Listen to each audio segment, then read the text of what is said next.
Sunsplashed afternoon, Minneapolis, Minnesota. 59 degrees in Target Field with all that sunshine. Kind of bummed after what happened yesterday. The Twins lose to the Astros as we get set for Game 2 of this American League Wild Card Series between the teams that didn't finish so strong. And now it's up to Minnesota to end a long playoff losing streak. And they're going to rely on somebody who's 22 years young. You just saw Alex Kirilloff. There's no Byron Buxton in the lineup today.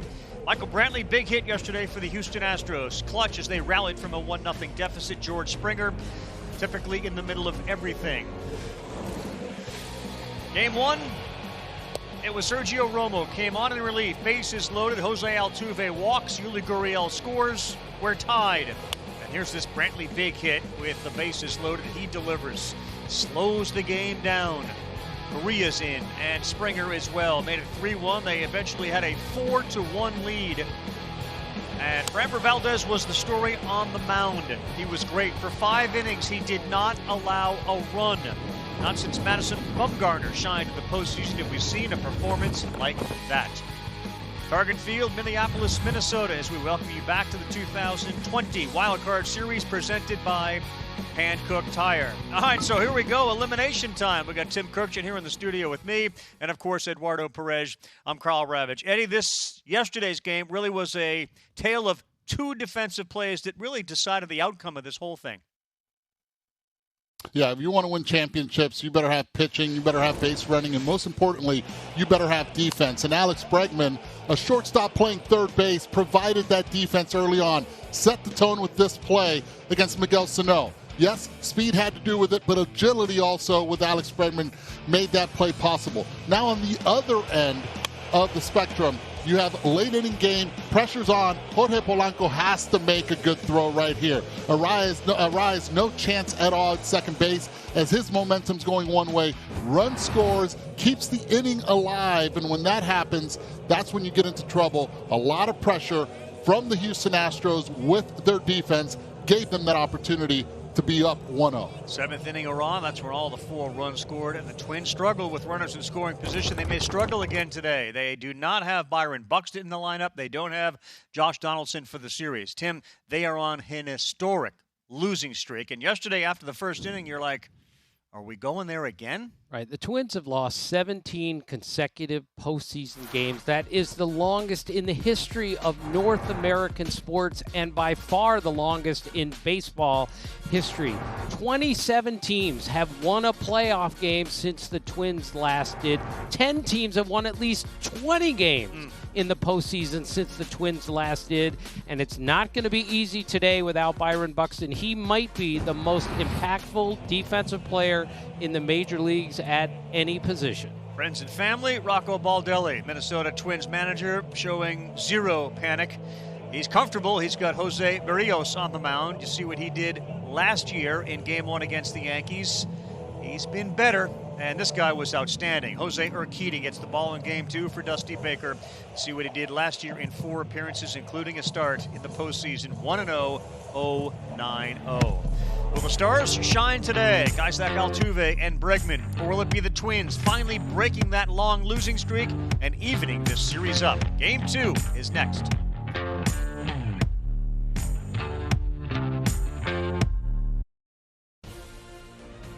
The Wild Card Series is presented by Hankook Tire.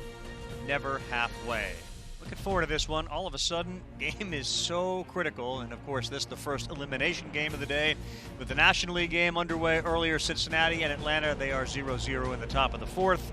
And we are just about set to get underway here. Take a look at Minnesota and the numbers. They had the best record in September. They've been great. And now it is time for T-Mobile's Ticket to the Game, digging into today's key game insights for the fans at home. So we talked about the 17-game losing streak. It is now 8 straight series as far as long losing streaks. Right. Many of those to the Yankees. There was an A's mixed in there as well. But they have to take comfort in the fact that they're 24-7 at home this year during the regular season and did not lose back-to-back home games the whole year. and they've got a pretty good hurler on the hill today. Right. And of course, the whole year, Eddie, constitutes 60 games, 30 of which are at home. It's not your regular 81, but you get the point that they don't usually lose at this ballpark. And now you have Jose Berrios on the mound. What gives you confidence if you're a Twin fan in Berrios? Well, what gives you confidence is this is the guy that was built and groomed in this organization for this moment. He's got above average fastball, curveball to go along with it. His changeup has to play against the few lefties that they have in the lineup. But most importantly, he has to be able to get that first hitter in every inning. That's where he struggled so far this season. One of the worst in the league, as a matter of fact, with on-base percentage of .369, guys leading off innings. Right now, George Springer is at the top of his list. Habitual first pitch swinger. They really didn't give him a chance yesterday to do that. Springer, Altuve, and Brantley 1-2-3, followed by Bregman, Kyle Tucker having a breakout season. Yuli Gurriel hitting the ball hard, not having a lot of luck finding any grass out there. Carlos Correa, Josh Reddick, and behind the plate again, Martin Maldonado. So Berrios gets the baseball. He'll have Manny Gonzalez behind home plate, calling balls and strikes. And underway, and Springer, there's that first pitch swing. And this time underneath it, Max Kepler in center field. No Byron Buxton again. And just like that, one pitch, one out.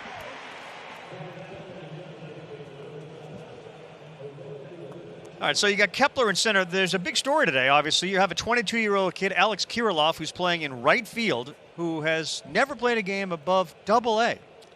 And Max Kepler can play center field. He did it quite a bit last year, but he's not Byron Buxton. And having a kid who's never played in a big league game playing right field, obviously their outfield defense isn't what it was yesterday. No. Back to Altuve. First pitch. That's a strike at 95, right at the knees.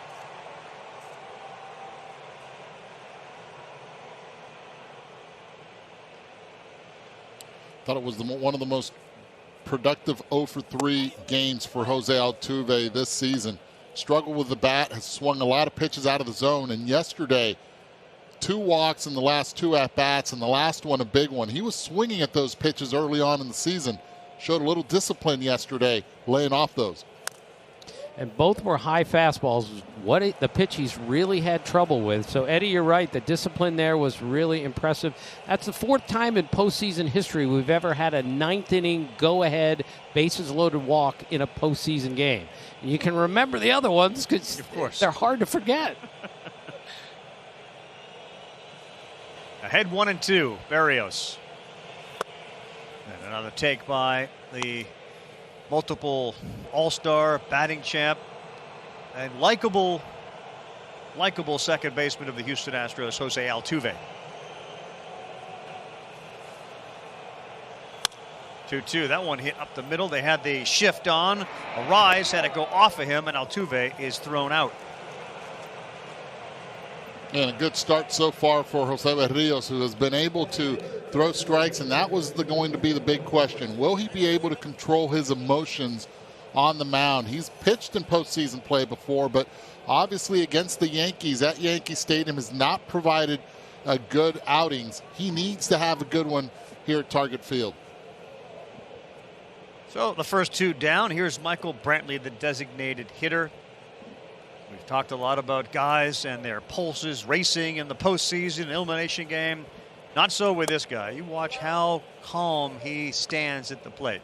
Right, and the big hit in the 9th inning yesterday. By the way, he's the only Astro to hit over 270 this year. The last time the Astros had something like that was 1969. It just goes to show you how long it's been since they've been loaded with good hitters, and this year some pretty low batting averages. Pretty low, exactly. That one is pulled foul.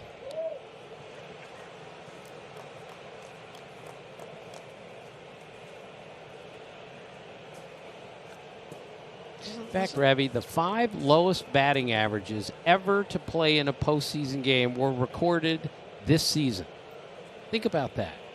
All the teams that have been to the postseason, the 5 lowest team batting averages have come from this season.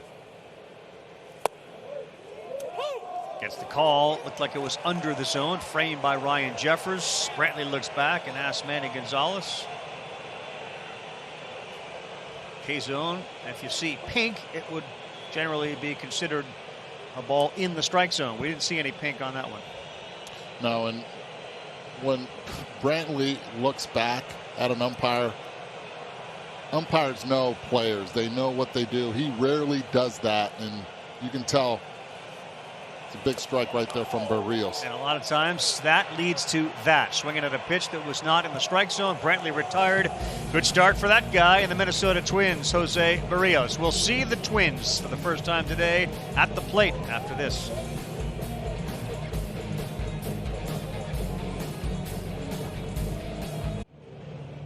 Rocco Baldelli's starting lineup has Luis Arraez leading things off. Yankee fans remember him last year from the LDS. He was really good against them. He had .455, but he only got on yesterday via a walk. He's an on-base machine, and then the question's going to be, can Kepler and Cruz Rosario pick him up when you do not have Josh Donaldson and Byron Buxton in the lineup?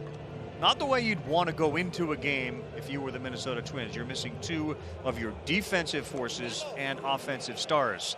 This guy, Eduardo, has been tremendous in the postseason. Dusty Baker loves his heartbeat. It was always going to be Urquidy in game two. For those that wondered, is this a Lance McCullers start? Yeah, and again, Jose Urquidy, he's been great. And he's been great against left-handed hitting specifically, and that's because of his changeup. He'll throw it at any count, and he's kept those left-handed hitters at bay with it. And tonight and this afternoon, he's got 6 of them in the lineup, 2 of them being switch hitters. So Jose Urquidy has given him great outings, all of them on multiples of 5s, either 5th or the 10th day of this month. So they're expecting a good outing out of him on the 30th of September. We got that. We got the calendar down, and Urquidy's first pitch to Arraez in there, strike one, 92. Left-handed hitters hurting 136 against him this year, as Eddie was saying. That's really good. And by the way, it's the first time ever that 2 pitchers named Jose have faced each other in a postseason game. We got calendars and names we're checking off, and that one just misses inside.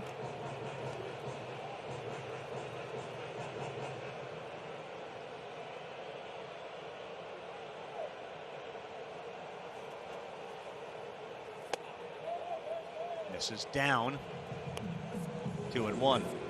Jose Urquidy burst onto the scene last year. So the best batting average is allowed to left-handers.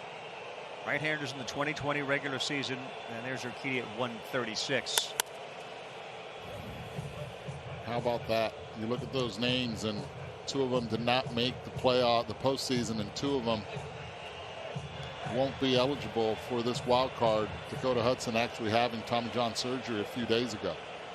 And the Padres start Chris Paddock. That's right. That's a huge blow to the Padres. 2-2 Arraez, hard guy to strike out, and he keeps that alive, and he does a little shimmy inside that batter's box, which brings up a lot of memories of what we saw from Juan Soto last year. Arraez has probably been doing it a little longer than Juan Soto has, since Juan Soto is like 7 years old, and Arraez is a little older.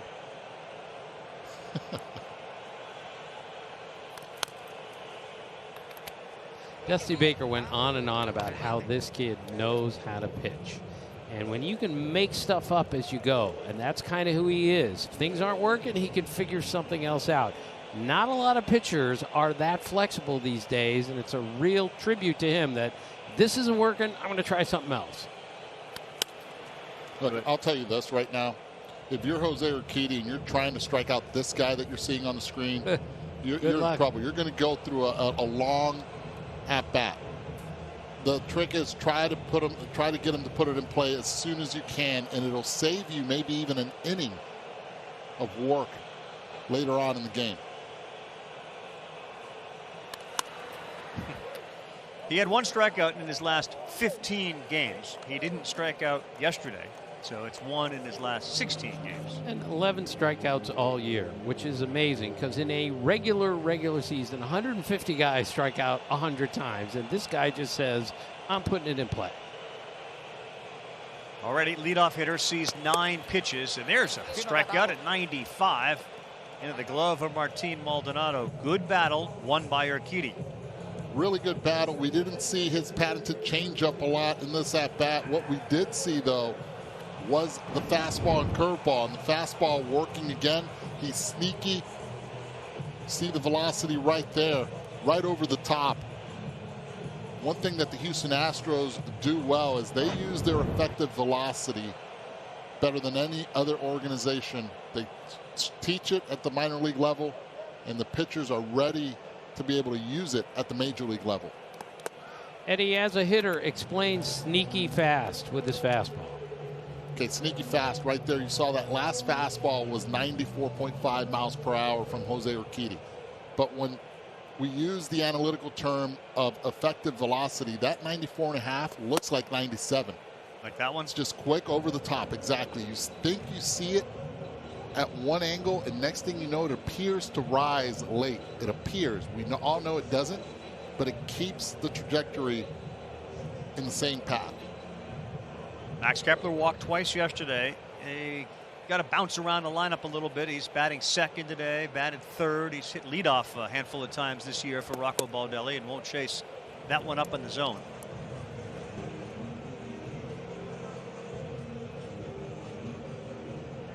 .6'4", 225-pounder out of Berlin, Germany, 27 years old.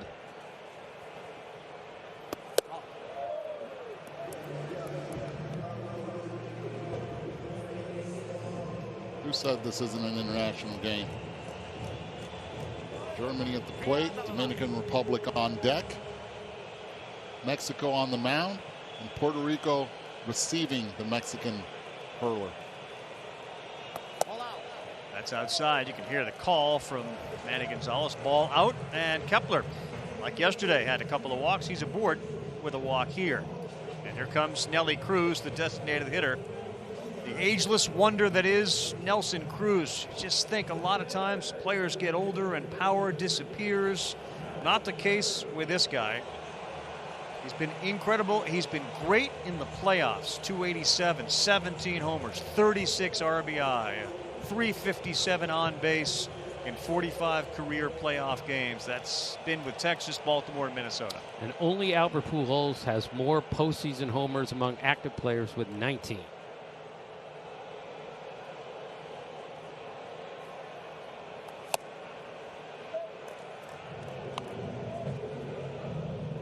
Again, Ravi, this year, 992 OPS at that age. Fifth guy ever to have an OPS that high at that age.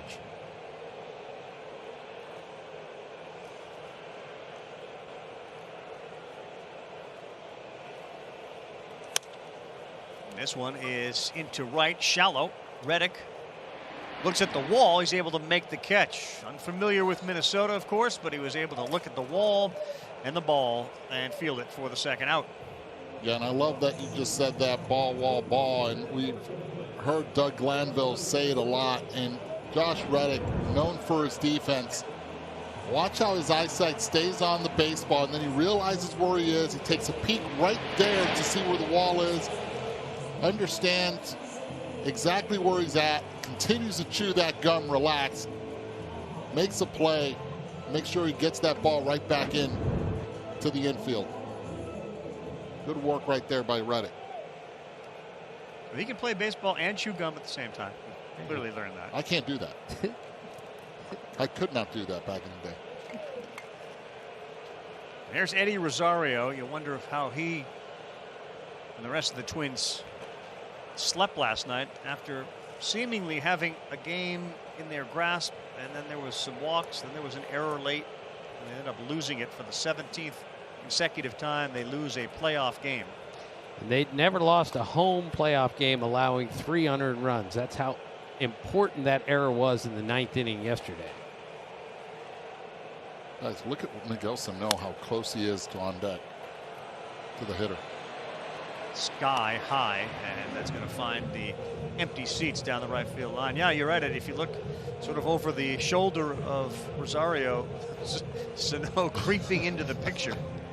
It reminds me a lot of Adrian Beltre a couple of years ago when he was, and as a hitter, you want to be as close as you can. You'll say, well, this way I'm actually safer if I'm close there because a foul ball won't hit me.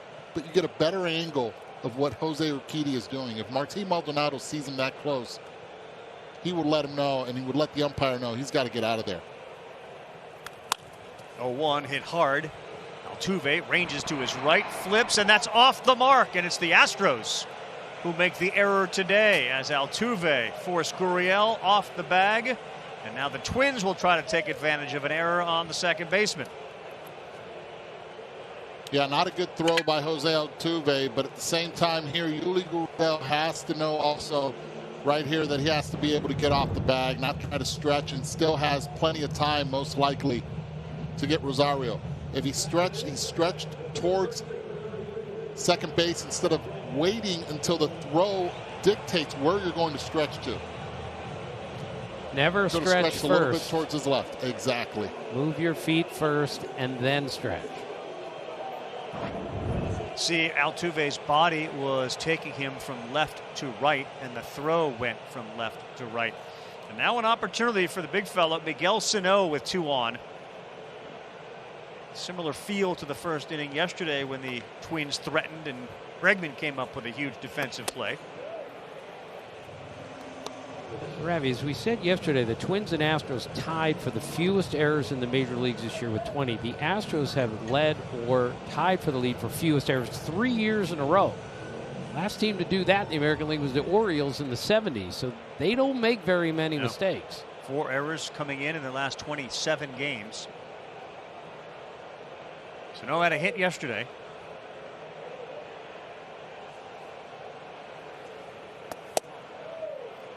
High strike is not something that appears that Manny Gonzalez is going to call strike today. That one was outside the zone. As K-Zone shows you in the upper left-hand part of the screen, actually did get a little nick the backside of that strike zone. He's going to need that pitch and that call up in the zone to make his changeup effective later on in the game. So far has not used it frequently at all. Gone more with the 4-seam and curveball. Now way behind 3-0 to Sano with the rookie. How about this possibility? A walk to load the bases to bring up the 22-year-old Alex Kirilloff, who hasn't played in a game in over a year. A game in over a year. Eddie, you're swinging 3-0 here? I give him the green light, yes.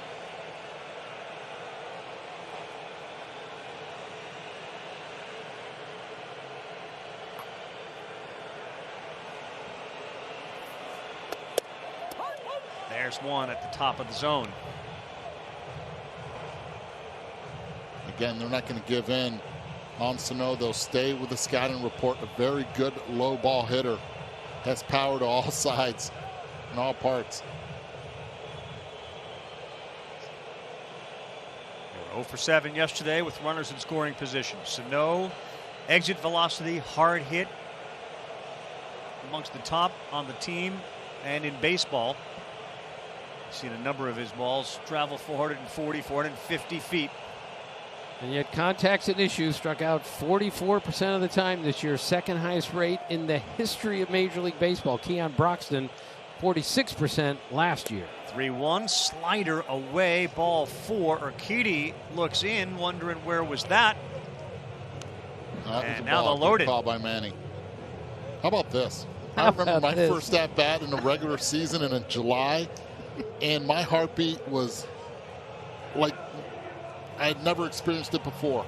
This right here has to be another level. Alex Kirilloff called up and added to the roster, and as Rocco Baldelli told us earlier, we didn't call him up to sit and watch. I mean, the point is we added him to the roster because we think he can make a difference, and here he is, the third player to debut in the postseason and the first to ever start. An elite hitting prospect is the way Baldelli described him, and he stares at strike 1. He's not just starting. He's starting in an elimination game in his first major league at bat. He's got the bags loaded in the first inning. Plum High School in Pittsburgh, Pennsylvania. The first round pick, 15th overall back in 2016, right out of high school. Yeah, Pensacola AA, September of last year, his last game, and a little late on a 94-mile-an-hour fastball. Behind 0-2. I think it's a long way from the Pensacola Blue Wahoos to an elimination game in the big leagues in your first major league game. Blue Wahoos and the Montgomery Biscuits was the last game he played. Today he's a Twin against the Astros in a wild card series with the bases loaded. 0-2, hit it to center field, hit it well, but Springer is there. And welcome to the major leagues, Alex Kirilloff. What a story. Leaves him loaded. Zeros after 1.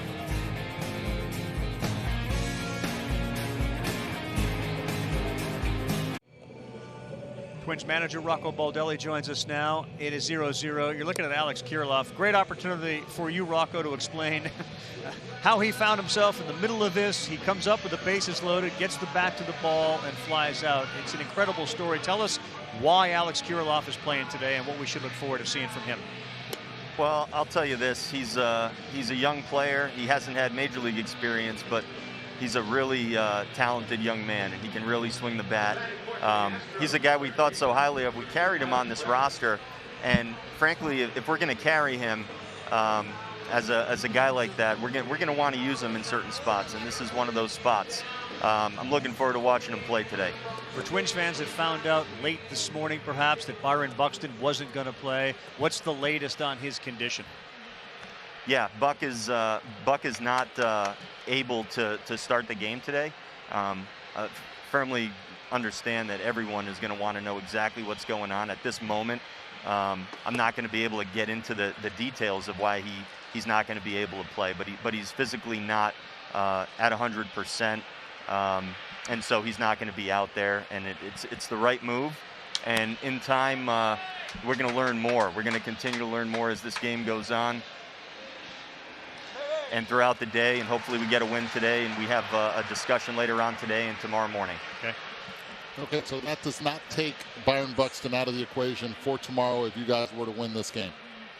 No, I certainly wouldn't want to do that, and honestly, we're going to continue to monitor him throughout the day-to-day to see if he's able to help us in any possible way. I mean, he's of course such a valuable piece to what we do here. He does so many things to help you win a ball game. He single-handedly wins a lot of games. So anytime you can have him available for anything, you definitely want it.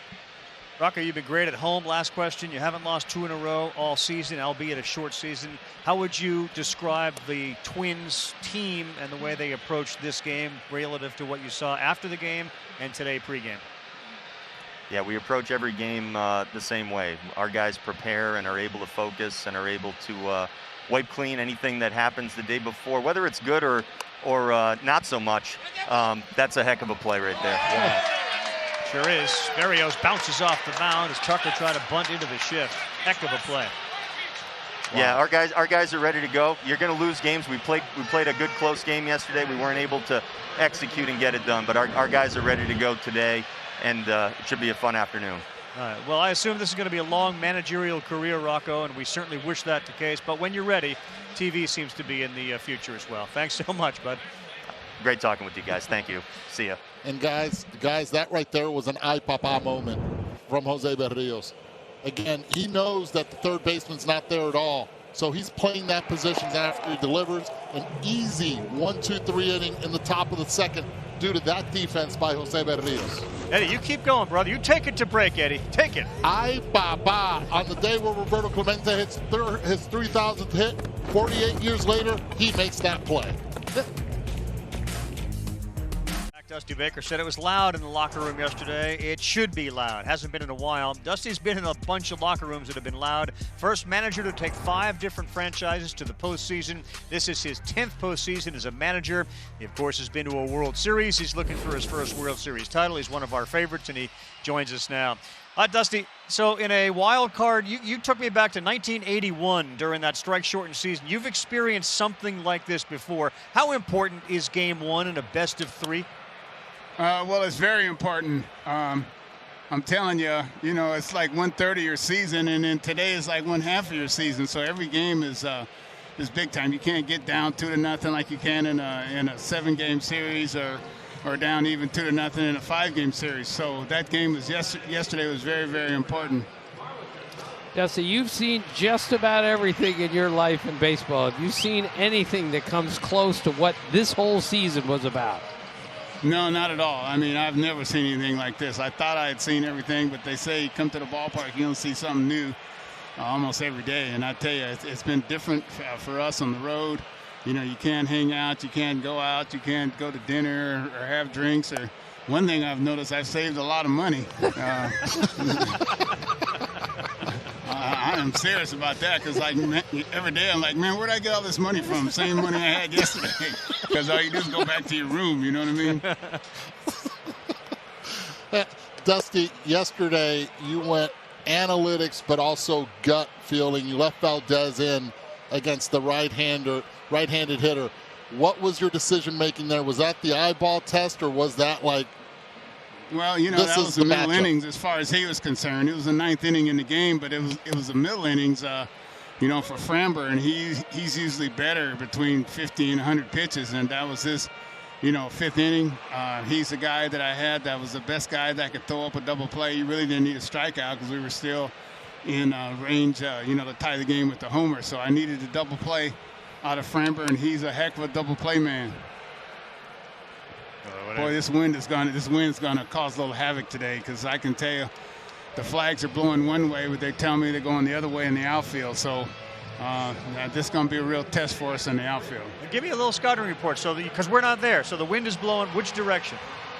Well, the flags are blowing out to right, but then they're blowing also out to left, and so you don't know if it's a crosswind or if it's a swirling wind or what. I mean, it's the first time we've been in this state, the first time I've been in this stadium, and the first time I've been here under these conditions. Amazing. All right, Dusty, thanks so much. One of our favorites. We appreciate it. Good luck the rest of the way. All right, I'll see you later. See you later. All right. I wonder if Dusty knows about Venmo. You know, if he's feeling so filthy rich, I got an account he can fire some cash into. This is the same money I had yesterday.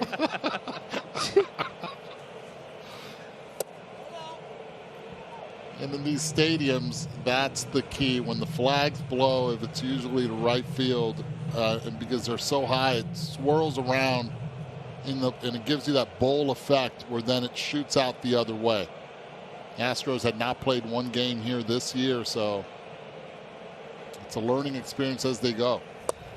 Isn't that interesting? As long as Dusty's been around, yeah, he's never been in this ballpark before. Now he's playing the two most important games of the season.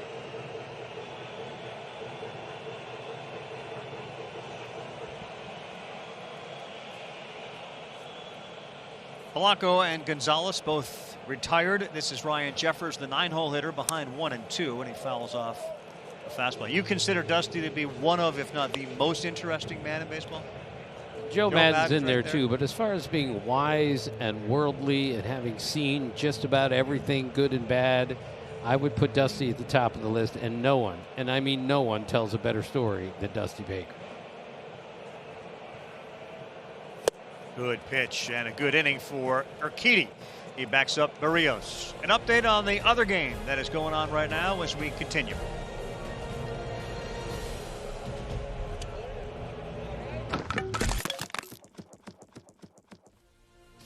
Jose Barrios, Jose Urquidy, both outstanding so far as we head to the third inning. No runs across. Authentic caps, tees, jerseys, hoodies, and more. Get all your postseason gear and cheer on your team at home with the official source, MLBshop.com. Dusty's a beauty, isn't he? Beauty. Oh, he's the best. And that's one reason he's managing this team. Crisis management. He's been through a few of those in his career, and he's done a nice calming force on the Astros during a tumultuous season. 7, 8, 9, Correa, Reddick, and Maldonado for Houston. Eddie, so far, what have you seen from Jose Barrios?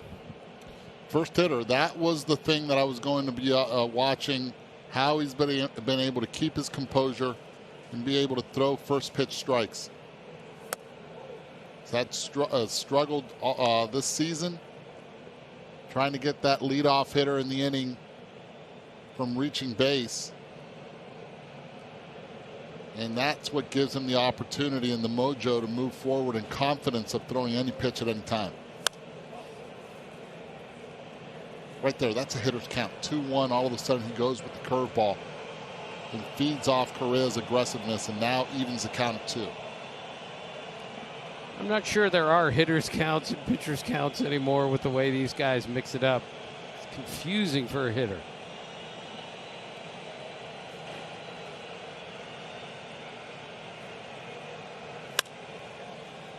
Correa got the arms extended, but this one is going to stay inside target as Max Kepler takes a few steps back to make the play. So there's one down, and the first batter of each inning have all flown out. Springer flew out to center, Bregman flew out to right. Now Correa starts the third by flying out. Talk about the trajectory of Jose Barrios. He was for a while considered to be the arm that was going to be the next Johan Santana, if you will, on this team. A lot of comparisons, unfairly likely, to somebody like Pedro Martinez.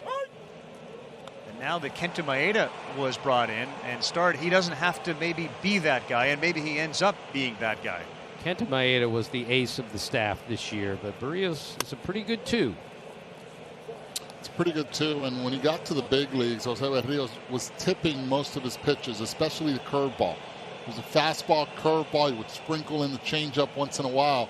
But at big league hitters, if you change the angle of your glove and you make it drastic to the point where it's so obvious that even the guy that doesn't like knowing what's coming can see it, that's when you find yourself in a lot of trouble.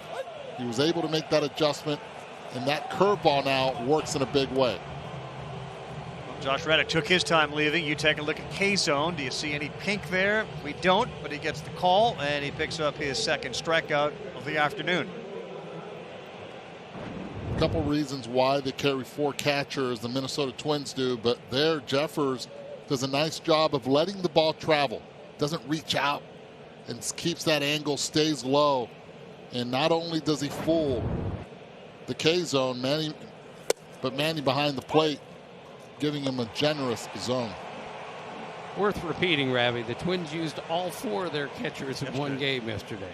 Doesn't happen too often. Astudillo came in as that pinch hitter late, grounded into the double play. That was started by Bregman, and it gave Houston a 1-0 lead in this best-of-3 series.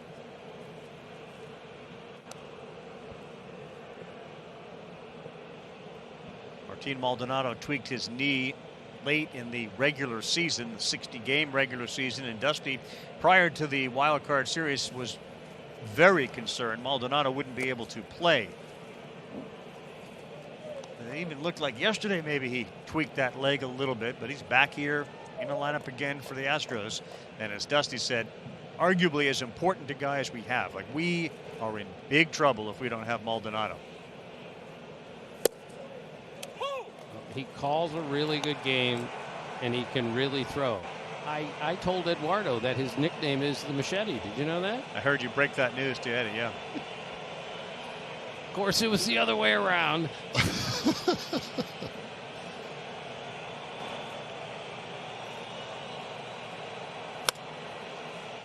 Machete has done a lot. He's been through a lot, played winter ball for many years in Puerto Rico, has a passion about catching behind the plate. Rich tradition in Puerto Rico with all the talented catchers that have come out of the island. And his town was hit hard.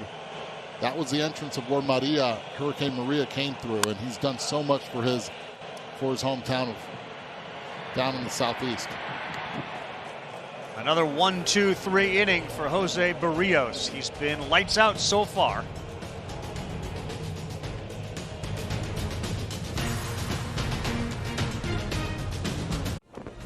You're watching the 2020 Wild Card Series presented by Hankook Tire. Carl Ravitch, Tim Kirkchen, Eduardo Perez, and the Astros and Twins.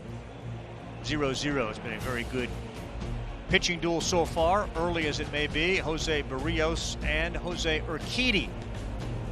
No hits yet for either team. First pitch from Urquidy, called strike 1. So Urquidy is one of 15, in spite of the fact he was there last year in the postseason, one of 15 rookie pitchers that were used by Houston this year, which is the same number the Miami Marlins used. And the Marlins were in a pandemic situation there. For the Astros to have just as many when the Marlins had to go get all these rookies just shows you what the Astros went through.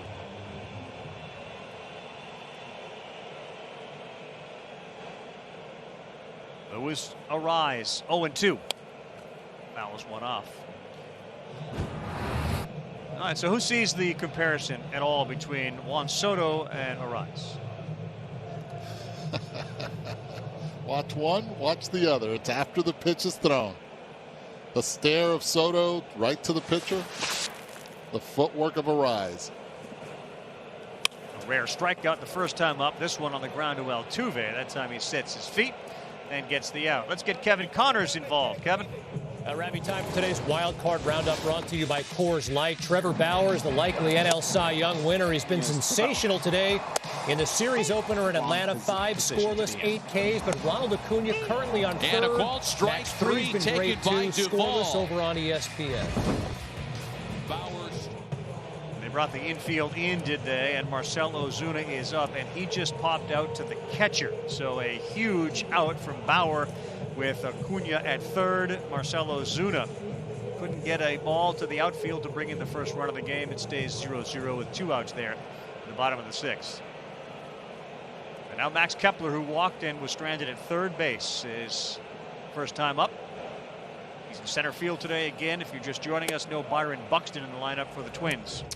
So Dusty said an interesting thing before the game about Urquidy, about how much he knows about the art of pitching because he's from Mexico. And he said the hardest winter I've ever had, the hardest league I've ever played in was the Mexican League because everyone down there really throws strikes. They really know how to pitch. It's, Vicente Romo, Fernando Valenzuela, and Urquidy is in a similar mold there. And Dusty said, I was sent down to Mexico to learn how to hit the breaking ball. He said, when I came back, the ball didn't break nearly as much as it did as what I saw in Mexico. Winter ball's really important, Ravi. You learn an awful lot down there, and it's a shame more of our players don't play it. I understand why. Eddie, did you ever play in Mexico? I played during the Caribbean Series in Mexico, also managed in Mexico during the Caribbean Series. Played most of my, if not all of my winter ball experience has been in Puerto Rico as a player and manager there. Internationally, though, for the Caribbean Series, did Venezuela, Dominican Republic, and Mexico. Kepler popped up. A lot of pop-ups today. Center fielder is Springer. He's underneath it. He gets the out. You see right there, he got the out against Kepler on a fastball, and that's been the common denominator for Jose Urquidy. The fastball usage. Used it a lot more and very proficient early on, first time around the lineup. Just think about the hitting and what Jose Urquidy and how you're supposed to approach him.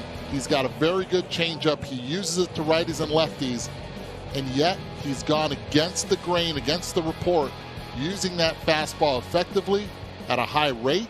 And because of it, 7 of the 8 outs that he's made so far in this game have come from the number 1.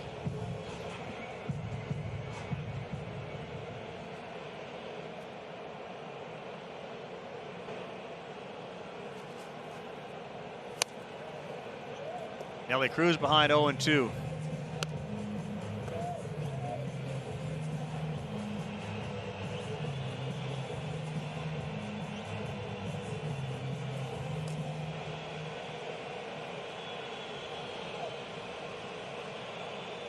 Five fly ball outs. You saw his pitch usage from Urquidy.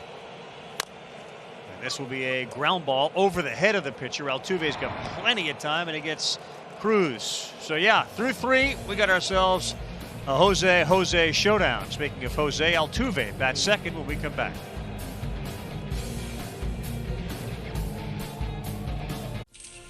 Welcome back, everyone. Major League Baseball, Twins and Astros, Game 2 of this wild card series, and a long-time, so productive offensive player from Minnesota, Nelson Cruz.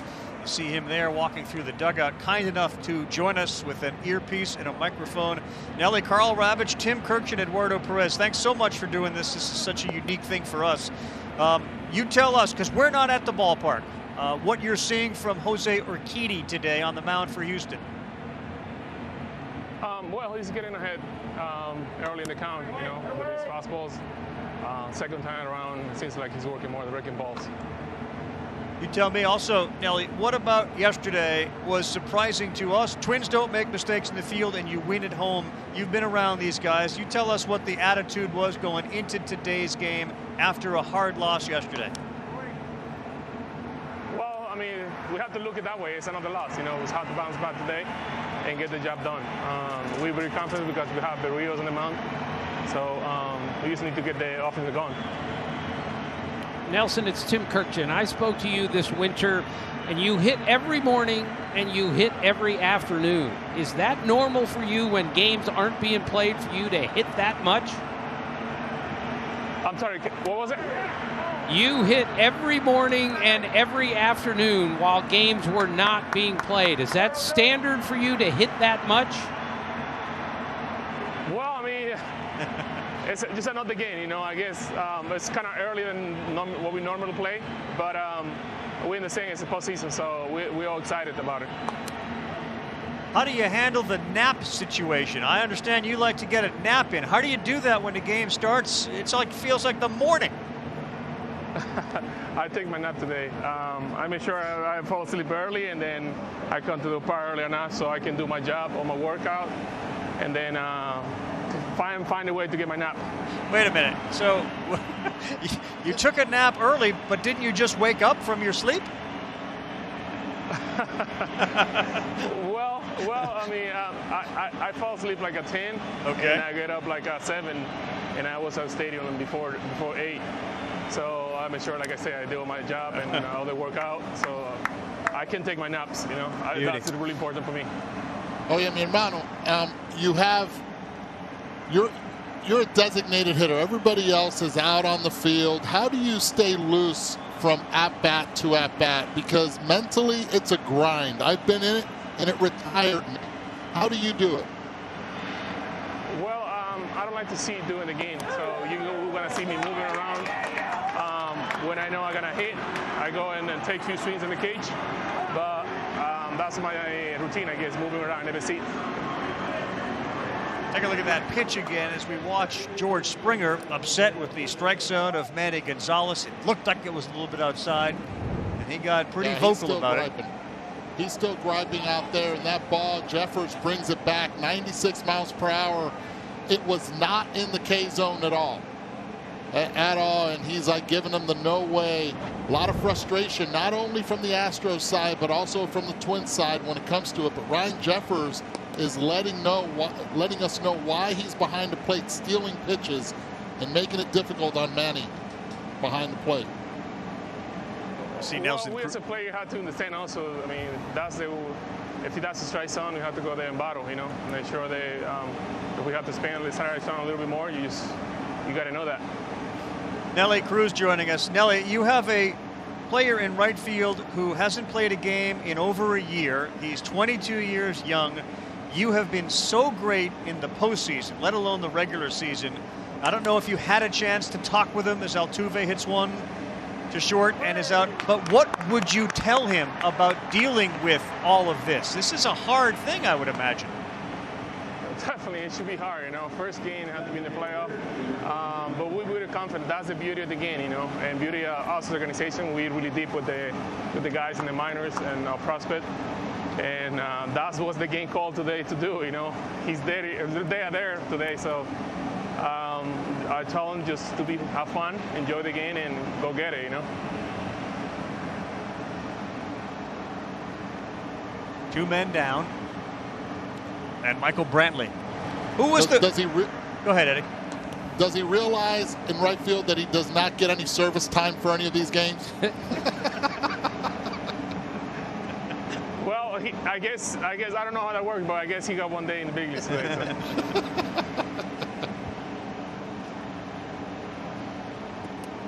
Nelly, who was worked for service time too, you know? Yeah, who was the guy that would whisper to you about your, like, who did you talk with when you came up to the big leagues? If you're going to give Alex Kirilloff some advice, who gave you a lot of the advice?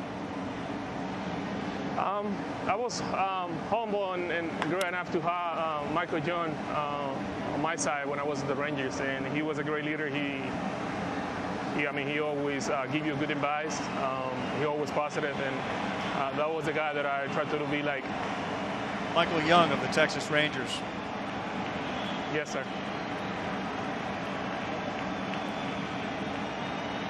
For those of us that don't get a chance to be around Rocco Baldelli a lot, what's he like as a manager, Nelly? I mean, the way you see him, that's the way he's behind the scene. As a manager, he's a guy who's quiet, he's fun. He let us play the game. Always had a good advice with regardless of any situations of the games, he always had the right answer. But the most important thing, like I say, he let us play the game and enjoy it. You know, he understands the process of recovering, so he's a big guy about recovering, resting.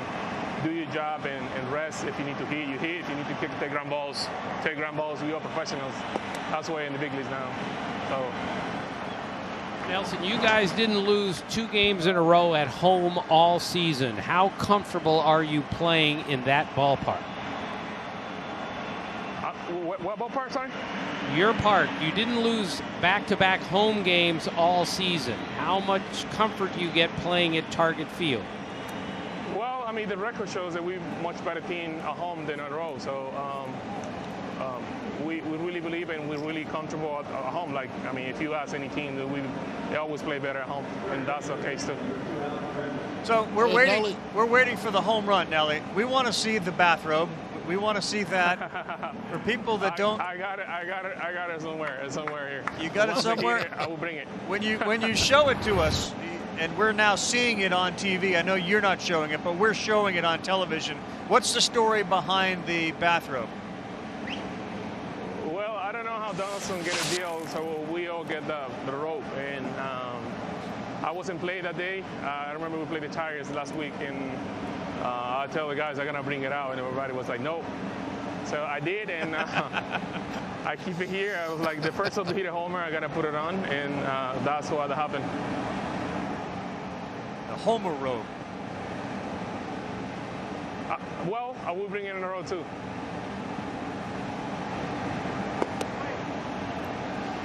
Nelly, I saw that you posted on Instagram the pride of being a Dominican and having Ozzie Virgil having been the first Dominican in the big leagues. Could you explain how important it is to recognize that?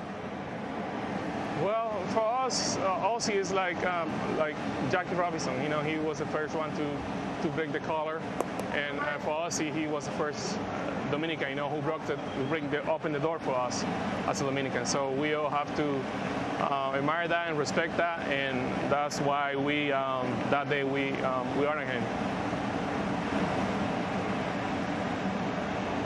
Rios after a walk to Brantley, now behind 3-0 to Bregman, and he walks him. In games that are so close, we saw it yesterday with the fielding play and then the walk to Altuve late. I saw your look, Nelly. You can appreciate how important base runners are in these games. Can you express to the fan at home as a player how aware you guys all are of the little things in the game that make the big difference? Yeah, I mean, every detail is a big, huge thing in place in games like this, you know, especially short series. So we have to clean baseball and make sure we take advantage of any situations. Walk, errors, whatever it might be. We should be on top of everything. A little bit of a jam here with Kyle Tucker up, who's been so productive for the Astros this season. He had a hit yesterday.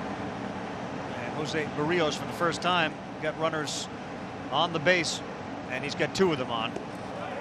Slider in there, strike 1, good pitch.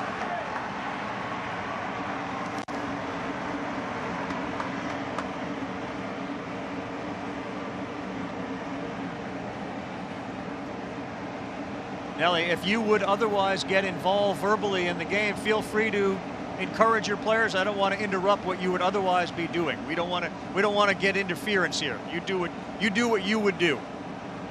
Okay, guys, thank you for having me on. We'll listen to the sound from Nelly Cruz for the remainder of this inning and perhaps a little bit more, but we're not going to ask any more questions. Thank you, Nelly. Yeah, we got it, bud.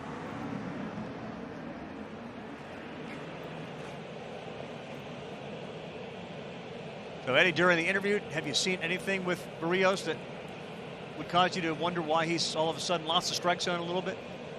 2 guys that he just does not want to let him beat you. Again, I said yesterday early on, George Springer, he's able to get that first out, and then he's trying to get too perfect with Michael Brantley. Same thing with Alex Bregman, not trying to give in. Once you start doing that, you get yourself in trouble. I think when he struck out George Springer, George kept chirping back there, and I think Manny realized that he missed the call, and he has not looked into the dugout at all. He's allowed George Springer to just vent.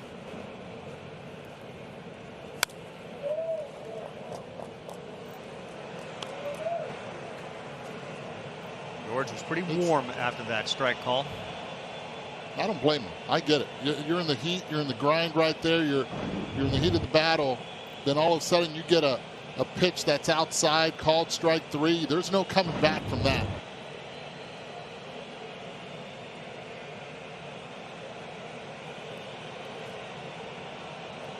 As Eddie said, that was great framing by Ryan Jeffers there.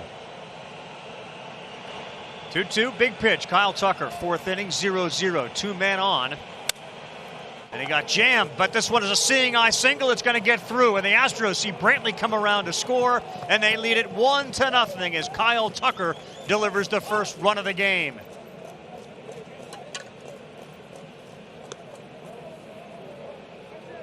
Another example of where the shift ended up hurting the defensive team. Yeah, and again, a really good location on the fastball. Inside, exactly what he wanted to do. You're looking at a pitch right there where exit velocity was just 82.2 miles per hour off the bat. You see the shift, just he hit them where they're not. Gets that run in. Sometimes you have to put yourself in a position to be lucky, and Tucker put himself in that position. Of course, the other lesson in that of the walks that come back to haunt you. The walk to Brantley, the walk to Bregman, now 1st and 3rd in the first meeting on the mound as Barrios had been so solid for the first 3 innings. Our first hit of the game for either team.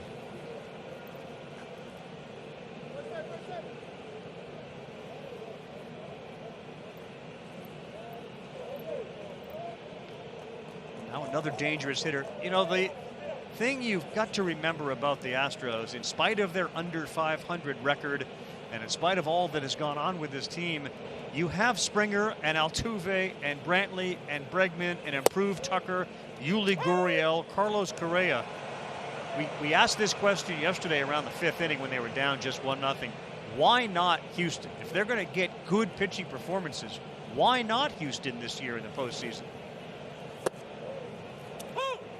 Well, I would answer that with no Garrett Cole, no Justin Verlander, no closer at this point. But yesterday was another example of what veteran players who've been here before could do at the bat in the biggest situation. Gurriel, that is a foul ball. And even though they slugged almost 100 points lower than they did last year, these guys are all tested this time of year. You got to have faith in the Gurriels of the world in a big spot in the postseason.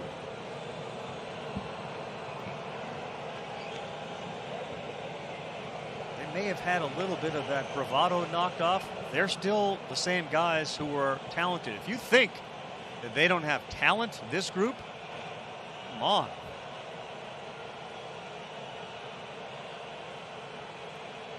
Oh, 0-2. Barrios to Gurriel. Jammed him, too. He's got good location today. Good run in on that fastball, but he was on his game. It's just right now the defense positioning and the 2 walks this inning with 2 outs have let him down. Look at the upcoming postseason calendar. The wild card games available on ESPN and ABC, and you can see in the upper right of all those scores the networks that the games will be on. White Sox put 7 up on the A's yesterday. They got to Jesus Luzardo. The Yankees pounded Shane Bieber last night. E.J. LeMahieu got it started, then Aaron Judge hit a homer. And the same way you might be dismissive unwisely of the Astros, like, let's not forget Garrett Cole pitches for the Yankees. He was really good last night, dominant. No walks, 13 strikeouts. Tom Seaver's the only other pitcher in postseason history to have a 0-13 game like that. And he did it on the road against the guy who's going to be the unanimous choice for the Cy Young win. Without question, Cody Stashik warming up in the Minnesota Twin bullpen. We saw them yesterday. They were fairly effective.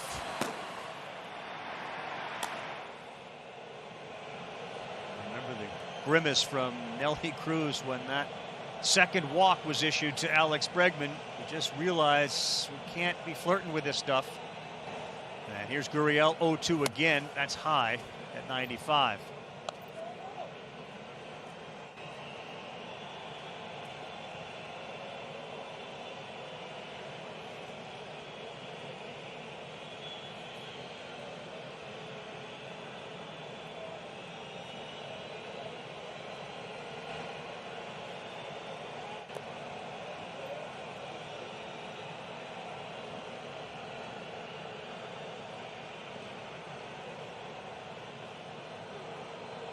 A lot being asked of the Twins, guys, with no Donaldson and today no Byron Buxton.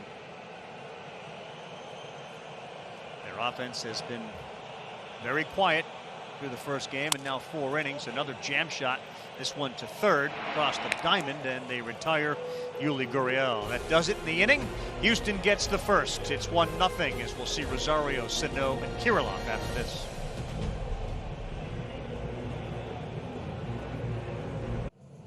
Want to stay up to date? Just tell Siri, show me the MLB postseason schedule. Well, the postseason schedule has got Trevor Bauer on the mound today. He has been outstanding as Cincinnati and Atlanta are tied 0-0 into the 8th inning. Cardinals and Padres, you'll see that 5 Eastern time, ESPN2. And then an elimination game with the Yankees trying to end Cleveland's season, 7 o'clock on ESPN. And we'll have the Brewers and Dodgers tonight at 10 Eastern time in a matchup between a bullpen-led Brewers and not Clayton Kershaw, but Walker Buehler. 8 playoff games in one day. Greatest day of my entire life today. Hard to argue that. If you love baseball, it is hard to argue that this doesn't feel like an NCAA tournament Thursday or Friday. 8 baseball games, 4 of which a team could be eliminated from the postseason. The whole thing's going to happen real quick. We went from just starting to potentially ending the season for a team yesterday and today. Twins going to try to get to Jose Urquidy, who's been really good after the first inning when he had the bases loaded. He's retired the last 7 he's faced. In the first pitch to Eddie Rosario, strike 1. How much are we asking of the Twins, by the way, with no Donaldson and no Buxton offense? It really hurts the defense, but this is a really good offensive team, and they just haven't hit yet in this series. We're 12 innings in. They don't have a hit with a runner in scoring position yet. They don't have any hits in this game. And it has to turn. They're too good to continue a losing streak like this. Ravi, the last time they won a playoff game, Julio Franco was active. He's 62 years old now. And give a lot of credit also to the Houston Astros. The game plan starting Greinke, then Valdez, and now Urquidy using the fastball more than the changeup, a pitch that has carried him so far in his starts this season, especially against left-handed hitters. He has not used that pitch aggressively like he usually does. There's a fastball, another one at 93 that Rosario swung right under. And again, Ravi, you can't belabor this, how this guy is just making it up as he goes. And as a hitter, you have a game plan, you have a scouting report, and then he doesn't pitch necessarily to that scouting report. It throws you off a little bit as a hitter. And he's allowed an on-base percentage of just 190 against left-handed hitters this season. The best in baseball among starting pitchers with at least 29 innings. Yeah, he's been good. He's been aggressive, but he's used that fastball and curveball more often to the lefties in this game than he has. And as a former hitting coach, when you have those meetings with your hitters, especially when you have 6 left-handed hitters in the lineup and he's dominated lefties this year with reverse splits, you have to keep that in the back of your mind. And now that fastball that's coming in around 93 to 94 miles per hour appears to be even faster, and it creates that right there. Swings and misses or fly balls to the outfield. Corn for Springer in center field. He's been busy today. Hugo of Hair by Hugo believes every customer deserves the personal touch. I'm the Hartford Buck, and I believe Hugo's business does too. With insurance designed for your small business, the Buck's got your back.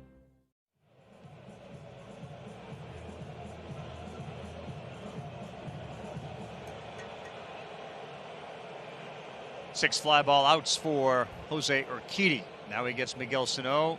He walked in the first.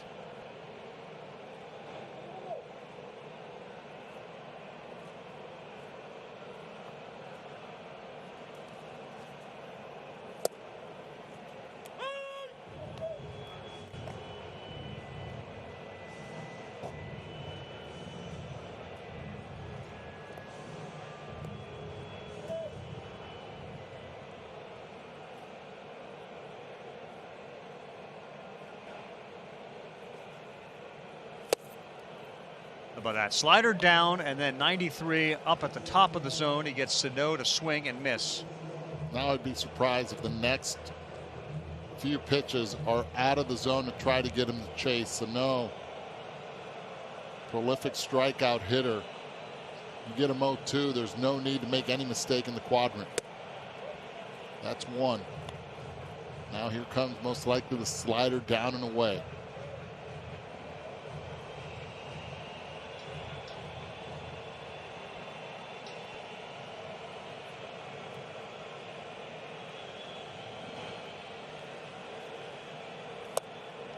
That's a take by a guy that has been known to swing and miss. Oh my goodness. Yeah, but that was non-competitive. It started already out of the zone. You see how far it was. Easy to recognize. Now it's up to Martin Maldonado. He's got 2 choices. He can go right back up in the zone. That's where they've been pitching him with the fastball, or try to get him to chase with a slider a little bit closer to the zone. 2-2. He chased the fastball up, and another ball put in the air. Altuve looking for some help. Instead, it's him who catches it, as Reddick was a little reticent to get in there. And there's a smile from Jose Altuve, perhaps speaking to the winds that Dusty Baker talked about earlier. It's going out to left, it's going out to right, swirling. Good play. See Altuve right there letting him know, oh, that was not easy. Have to stay with it. Tell you this, though, Gurriel wanted no part of it. I don't blame him.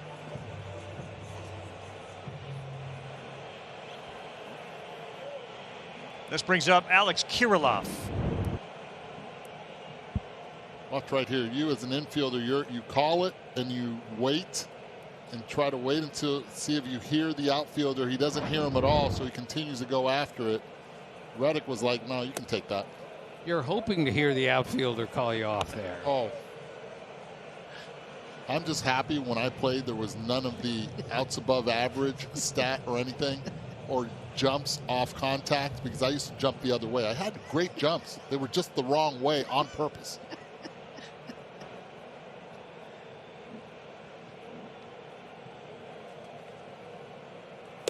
So, Robbie, we talked about this kid here, 3rd player ever to make his major league debut in a postseason game. The first guy to do that was Mark Kiger with the A's in 2006. He played in 2 postseason games and never played a regular season game in his entire career. Think about that for a second. Hard one. 1-1. That's ripped into right field. That's exactly what Rocco Baldelli told us about Alex Kirilloff. He is a absolute huge elite bat. Power to all fields, and he can play both corner outfields and first base. Congratulations to Alex Kirilloff on his first major league hit coming in the postseason. And as a result, we will ask for the baseball. Now, I have a question for you. When he comes up next year in the regular season and he gets a hit, is that considered then his first hit? And does he collect the baseball, Tim? Yes, it will be his first major league hit, because we don't we count them, but they don't count towards the regular season. What? Totals. So, yes. On the mantle, he'll have a first postseason hit before his first major league hit. Right. Our Mark Teixeira hit a walk-off homer in a postseason game, but he had never hit one in the regular season. So when he did, it was officially his first walk-off home run, even though he hit one in a postseason game. How does that make any sense? It doesn't make any sense, but we don't connect. Who's we? Who? Can you fix that? Who's we? He just got his first major league hit. That's what that was. I think we watched it. Nope. No. He hasn't even had his cup of coffee yet. This isn't a cup. This is a mug.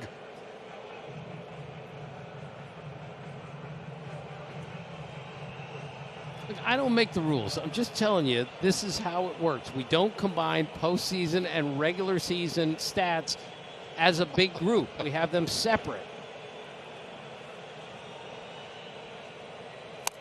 Polanco, that's a swinging bunt effort, and Urquidy will go to first to pick up the out, the third out of the inning. Kirilloff got a hit. Wasn't really a hit. It says a hit for Minnesota. It says one.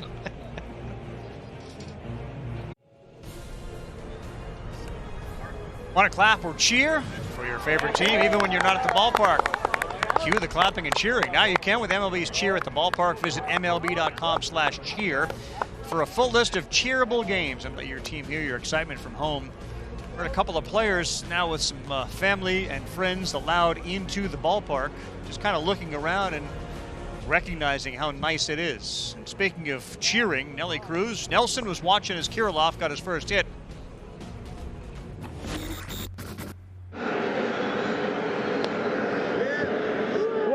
Got two. No, go back.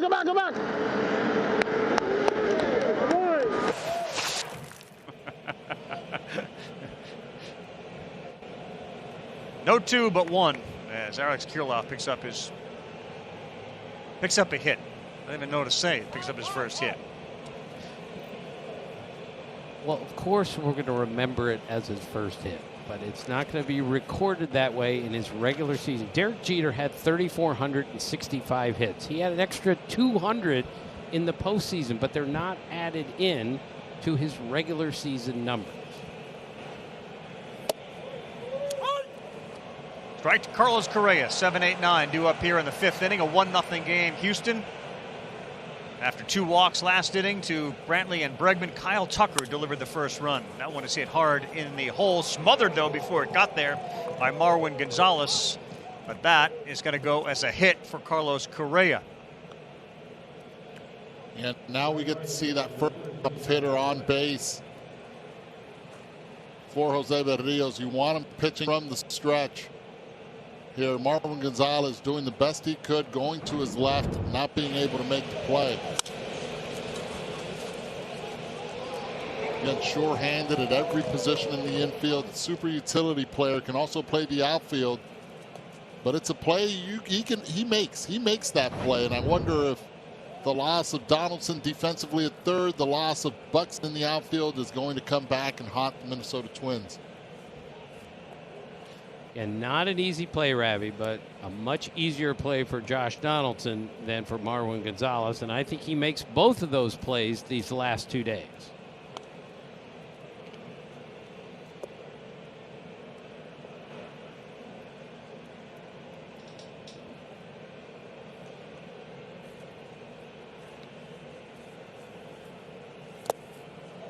To Reddick. Reddick, of course, involved in the early run for the Twins yesterday, and a ball that was laced off the bat of Cruz went over his head, and then it went over his head again off the wall.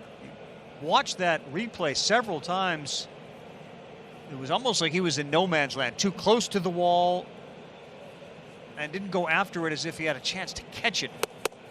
He put himself in a tough spot. Again, this is what happens when you haven't played a lot of games at a ballpark and you don't have all that time to go work on it 3 days beforehand. It's tricky sometimes.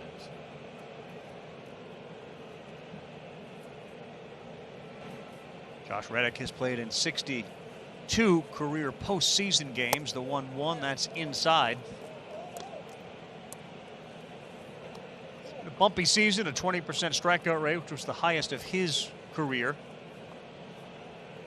Going to go back to 2012 for the Oakland A's. They had a similar season.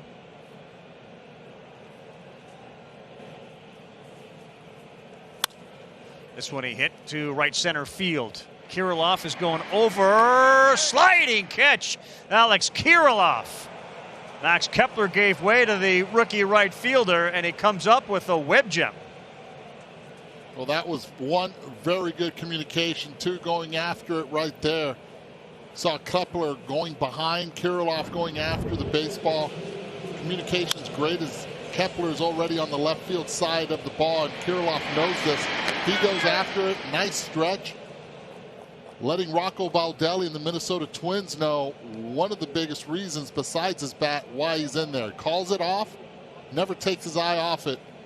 Completely stretched out, beautifully done, keeping Correa at first base and getting the out. That's a great catch. Are you kidding? First game in a year plus? That's a great catch. Are you speechless? No, I'm just thinking if Byron Buxton is playing in this game, he catches that ball. But he's not. Kid made a great play. That's not the point. He's come up with his first hit, comes up with a great catch. He came up with the bases loaded in the first inning and flew out or lined out in an eventful game one for the 22-year-old rookie out of Plum High School in Pittsburgh, Pennsylvania.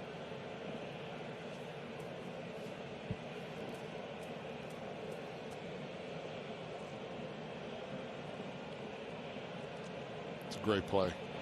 Still won't count. Doesn't win the record books, Carl.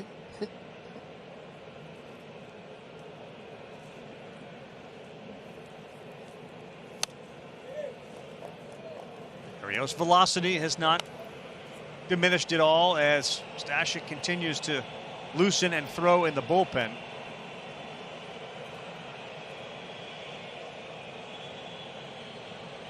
Remember, the Twins have a very deep, versatile bullpen. Probably set up a little better than the Astros bullpen here in a close game.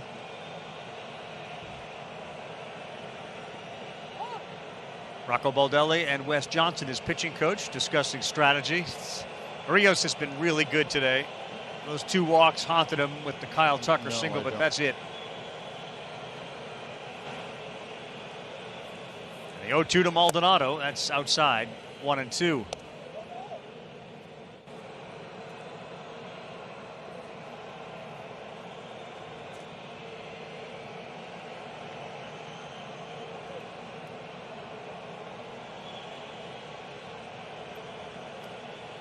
Rios would love a ground ball and a double play. George Springer's on deck. You wonder if he gets a chance to see him again.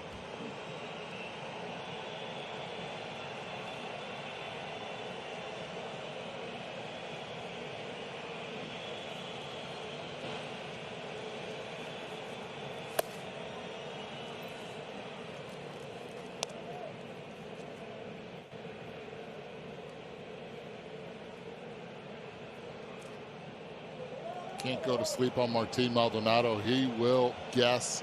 A very good guess hitter. Catches one front. He's got good pop to the pull side.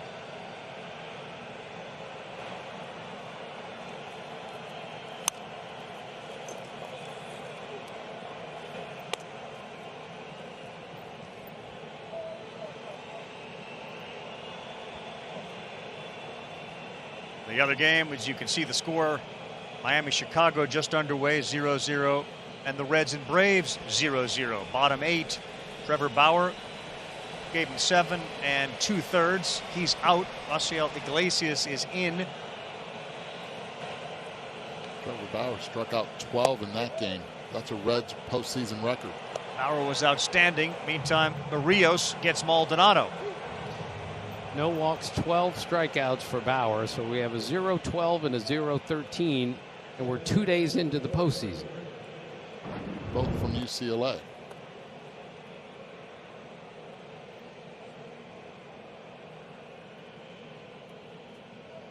Elevate and celebrate, Eddie. Yep, that's where to pitch. Today's game, you're looking for something soft. You get that, you have no chance whatsoever. Good pitch to George Springer. Slider, strike one. Springer still upset. He is upset. You can see he was not happy with a called third strike his last time at the plate. And now Manny Gonzalez, the home plate umpire. First pitch, called strike. On the ground, and an easy play to second for the force out. Berrios looking to get his team fired up. It's 1-0 Houston as we head to the bottom of the fifth.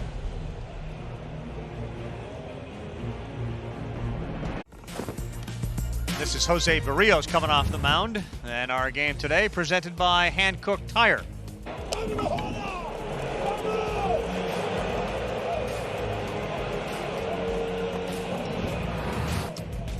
Eddie, what's he doing there? What's he saying there? He's giving them a chance. He's giving them a chance on the mound, and he wants that offense to wake up. And, you know, you have to show some emotion. There are no fans in the stands, as we know. And it's up to the players themselves to be able to ignite a little bit of enthusiasm and belief in themselves, because right now they're playing a little flat. One hit today came off the bat of Alex Kirilloff. Other than that, nothing for the Minnesota Twins. And they had the bases loaded in the first.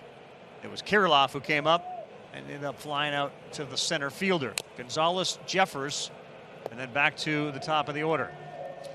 Ravi, I think we all agree that we really miss the fans this year, the energy that they bring. But it was striking to me yesterday just how quiet that place was when there were several situations in the late innings where it would have been exploding all around. It's just so different.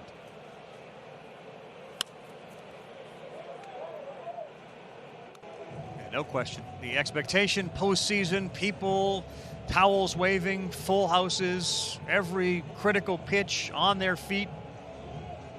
And it's another reminder of the reality. Rocco Baldelli and a starting pitcher. Yeah, he's trying to explain to him, and most likely he might be done for this afternoon. But he's trying to keep himself and maybe focused of like, come on, let me give you another one. But when you see that right hand, put it on the shoulder of a pitcher, you know pretty much that's it. But we love that he wants to stay in. Well, I'll ask both of you, what did you see in Barrios that would say it's time to take you out? Again, we saw yesterday the Zach Greinke situation. This is a team based on analytics. You try to catch it out in front before it even happens. It's not about the eyeball test anymore. It's about third time around the lineup. Are they going to give him the opportunity? It looks like they're not. Altuve got rid of it real quickly. It got by. Marwin Gonzalez will turn. And that was like a little sand wedge from about 48 yards out with a little backspin. And no chance to get Gonzalez. So a leadoff single for the Twins. Keep an eye on Altuve right here and Gonzalez, because those two are best friends. They're best friends. And Altuve almost made a spectacular play on what would have been a hit to Marwin Gonzalez. And I guarantee you there was afterwards, Gonzalez is like, really? You're going to make that play on me? Okay. Inseparable in Houston since they were together 2012 and 13 and moving on forward until Marwin left to go to the Minnesota Twins. Let's see what Minnesota does here as they pick up their second hit of the game. Ryan Jeffers will bat, the catcher in the 9 spot.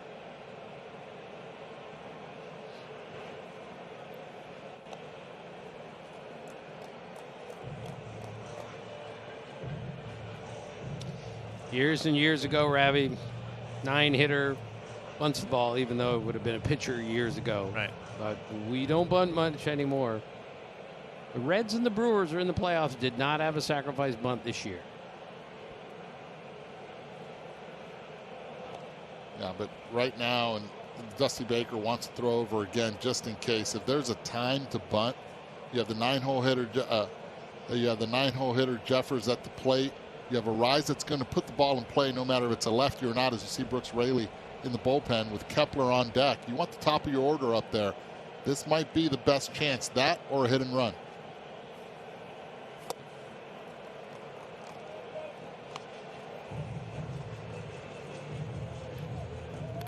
Of course, Mitch Garver last year, a superstar catcher offensively for the Minnesota Twins. They opt to go with Jeffers today again, so they do have bats on the bench. A 28-man roster in this postseason. Because they have 4 catchers, they could have easily tried here to pinch hit Alex Avila. And if they would have countered with Raley, then you can easily then bring in Garver, who had 30-plus home runs last season against the lefty. One reason they're not as great an offensive team as last year is that Garver had 31 homers last year and is hitting 167 this year.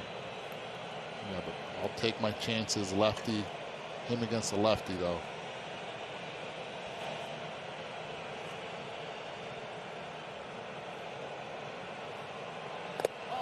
Oof. Yeah. And right here, as a hitter, 2 strikes. He was lucky that that was not called. You have to cut one part of the plate off, and I'd cut anything middle in and just look middle away. If he throws it hard in, get jammed, protect. But right now, look away.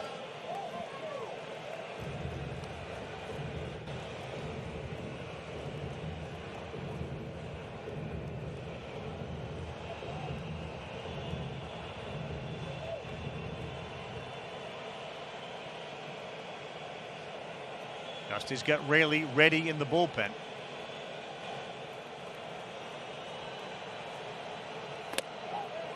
Good take, 3-2. Good at bat here. Hey, Eddie, you running on 3-2. What are you doing here? I don't. And still, it's a contact pitcher at the plate, a double play candidate, but he's also given up some fly balls, but I don't run right here. Neither do I.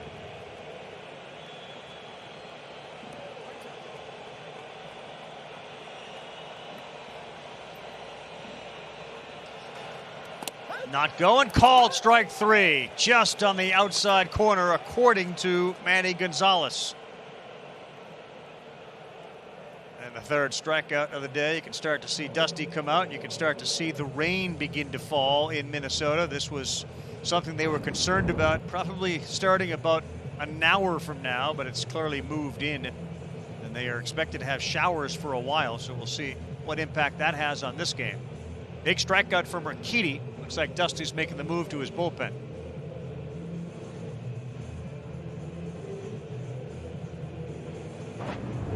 And he is. Jose Urquidy's day is done with 1 out in the 5th in a 1-0 game.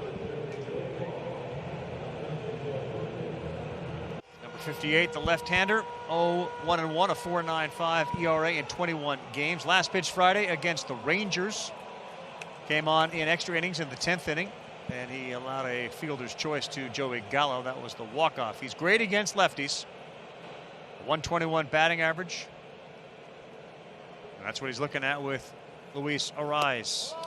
Well, Dusty's got 2 lefties in the bullpen. This is his best lefty out of the bullpen. Of course, Framber Valdez not available with the great work he did yesterday. And Dusty's saying, game could be right here. I got to get these 2 left-handed hitters out. I'm bringing my best guy in now. First pitch looked like it was a strike on K-zone, but called ball. It's called strike there for Manny Gonzalez. So, Tim, bad news for the Milwaukee Brewers, who we'll see tonight at 10 o'clock Eastern Time. Eduardo, the Brewers released their roster, and the great Devin Williams, the righty reliever, is not on their wild card roster. Apparently, he's got some right shoulder issues, and there is no Devin Williams. If you thought that the Brewers had a chance, one of the reasons was they had Williams and Hader in the bullpen. So no Devin Williams. And no Corbin Burns. And no Brett Anderson. Devin Williams Also had the left highest off the strikeout rate of any pitcher in history, 20 or more innings, and had an ERA of 0.33, a changeup that hitters went 2 for 62 against this year. Yep. He's their biggest weapon with Josh Hader, and now a terrible loss. It's a Bugs Bunny changeup at that. And one of the reasons, and I know this is a big moment here, but we mentioned Devin Williams off the roster. He does something that no other pitcher that I know does at the major league level, and this is why a lot of hitters struggle. The spin rate on the changeup, which usually is around 300 to 400 revolutions per minute, slower when you throw the changeup, is actually higher on the changeup than the fastball when he throws it. That, to me, is crazy. With a velocity difference of, we're looking at 11 to 12 mile per hour difference. One of the big reasons why it works for him. 2-2 to Arise. Nope, we'll go to first. One thing about Brooks Raley, too, is his average exit velocity is around 81.7 miles an hour, so they don't square him up. That's the second best average exit velocity among all baseball pitchers.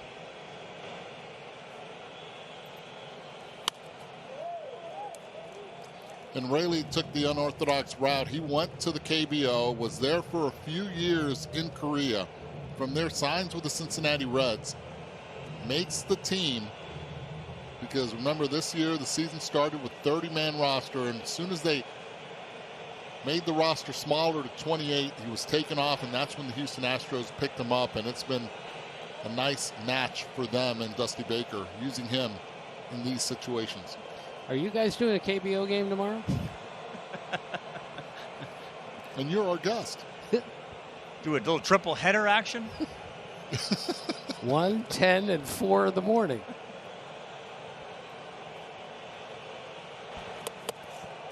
Two inside. Arise either thought about swinging, then said, no, I'm going to get hit by it, and then I'm just going to get out of the way. I'll tell you this about Arise. He has to be a heck of a salsa and merengue dancer. Those feet move. Watch him right there. Look at that twirl.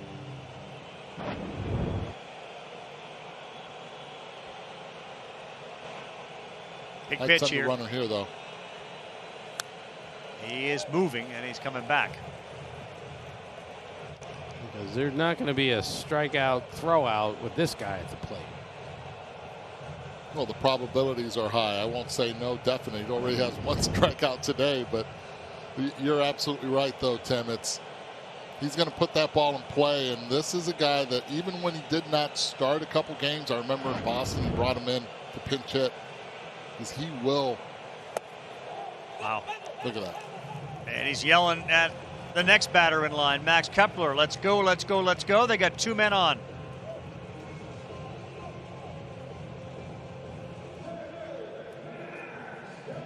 Again, Ravi, 0 for 8 with runners in scoring position in this series. It is time for a big hit from a Twin.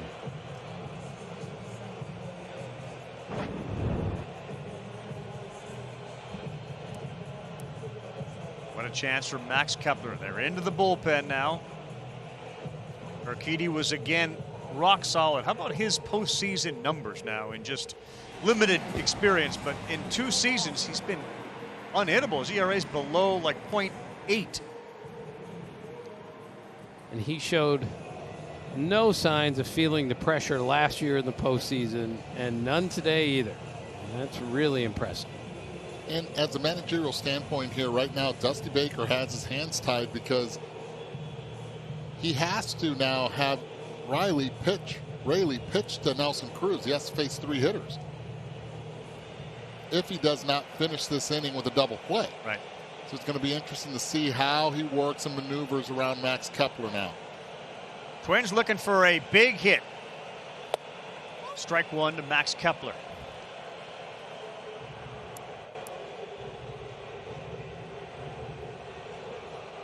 About a month ago, he was on the IL with an adductor strain.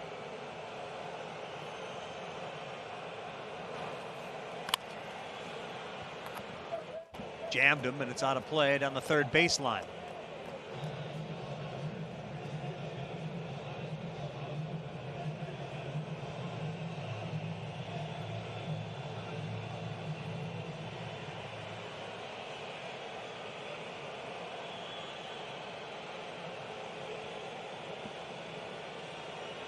He was outstanding in 2019. Max Kepler looks at ball 1. Let's not forget, Ravi, this is not a particularly fast team, the Twins. Their one guy they can really run is Byron Buxton, and he's out with.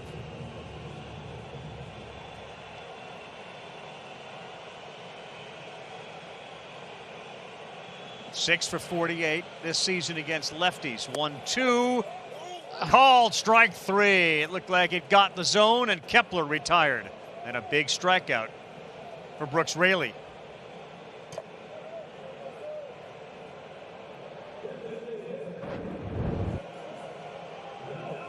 Heck of a pitch right here by Raley. Again, hitting that corner. Good job by Maldonado presenting the pitch, making sure that Manny Gonzalez behind the plate gets to see it. A lot of orange on that one. Perfectly done. And now they're up by 1, but this is a moment that Raley does not have to give in at all to Nelson Cruz. There's a base open. Left-handed hitter on deck, and Eddie Rosario, who handles lefties well, but this is not a good matchup for Raley. 465. He kills lefties, the boomstick, and this is where Twins fans want Nelson Cruz to live up to his name. Take a look at StatCast, powered by Google Cloud. Most barrels since the intro in 2015. More than Trout, JD, maybe the NL MVP this year, and Freddie Freeman.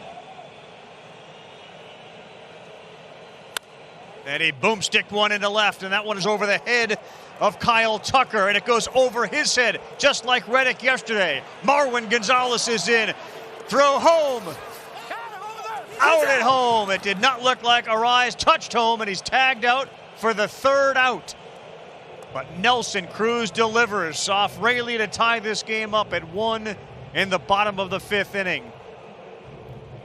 So many moving parts. So many moving parts, Carl. But the play at the plate right here is Nelson Cruz is taking a peek at it. Throws offline, yet Arise does not take the right angle towards home plate. Takes a wide turn. And it might have cost him a step or two to get to the plate. Martin Maldonado gets him right before he's able to even tag the plate at all. Never touch the plate. You're right, Rabbit. Now, there was no swim move there. Kepler didn't have to pull the swim move yesterday, as he just slid across with that left hand. Arise tried to do the same thing. What an effort by Maldonado. Not only did he bring the glove back, but he brought it down on the ground to prevent what Kepler did yesterday.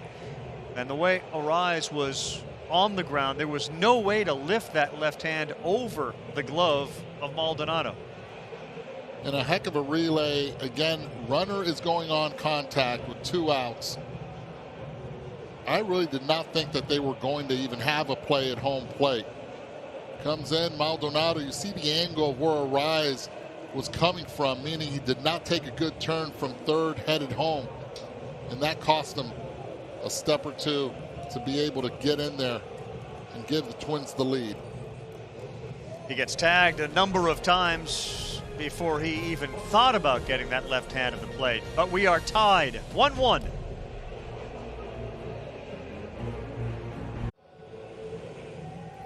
You see Nelson Cruz picks up another, his 37th postseason run batted in, on an interesting play at the plate. After, again, for the 2nd day in a row, we've seen a ball ricochet off the wall over an Astros outfielder head. But the relay was great, and Arise was nailed at home. Yeah, right here, and you're going on contact with 2 outs. Arise should be snapping it, trying to cut the angle. Instead, he stays way away the entire time. Doesn't cut the angle sharply around the bag at third base, and it probably cost them a step to a step and a half, and maybe even a play to having been safe at home plate. More direct route, I think he's safe on that. Meantime, Cody Stashik is on now for the Twins, who have tied this game up 1-1. Also, you made the point, Eduardo, with Raley on the mound and the new rule, which requires you to face 3. You said, I wouldn't want or allow Nelson Cruz, the boomstick, to beat me. Well, he almost did. And I understand that you don't want to put the go-ahead run 90 feet closer in scoring position, but left on left with what Raley has done, it favors Raley, especially when Eddie Rosario has never seen Raley before. I don't want the boomstick beating me. I circle his name in a big way. There's no way that I'm allowing him to have an exit velocity of over 100 miles per hour like he did in that at-bat. Base open, dangerous right-handed hitter who clobbers left-handed pitching. The most dangerous hitter in their lineup. Altuve got on top of that one, but it's on the ground. And Polanco throws to first to retire Altuve for the 3rd time today. Jose Altuve goes back to the bench.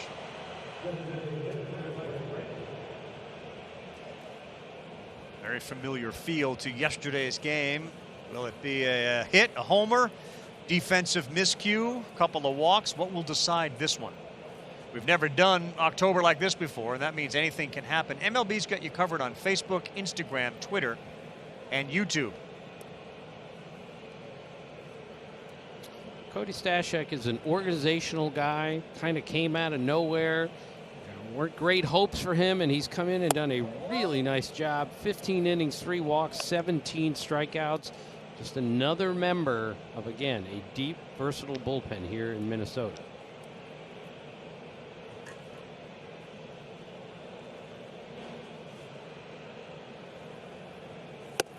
That one's high to Brantley. It looks like Christian Javier is set to enter the game for the Astros when they take the field again. He's fun to watch. Great story also. Coming into the major leagues without even having AAA experience. Seen a lot of that this year.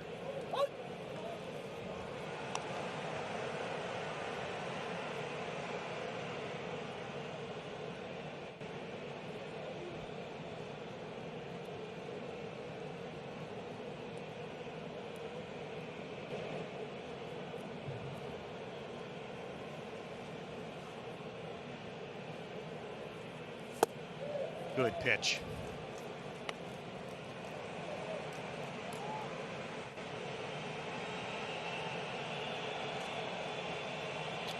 Michael Brantley, one of the hardest players in the game to strike out. Struck out once, 2-2 pitch here.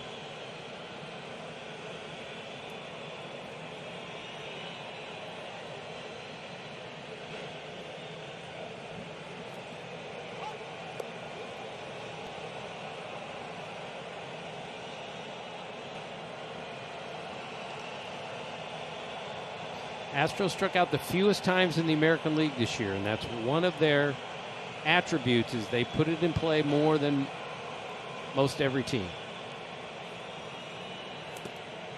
Stashak bounced that one at 82 miles an hour. You can tell a lot about the hitter, especially the way they take their pitches. And Michael Brantley just takes, he recognized that right out of the hand, didn't even flinch at all. Very quiet at the plate with his feet. Gives him that consistency.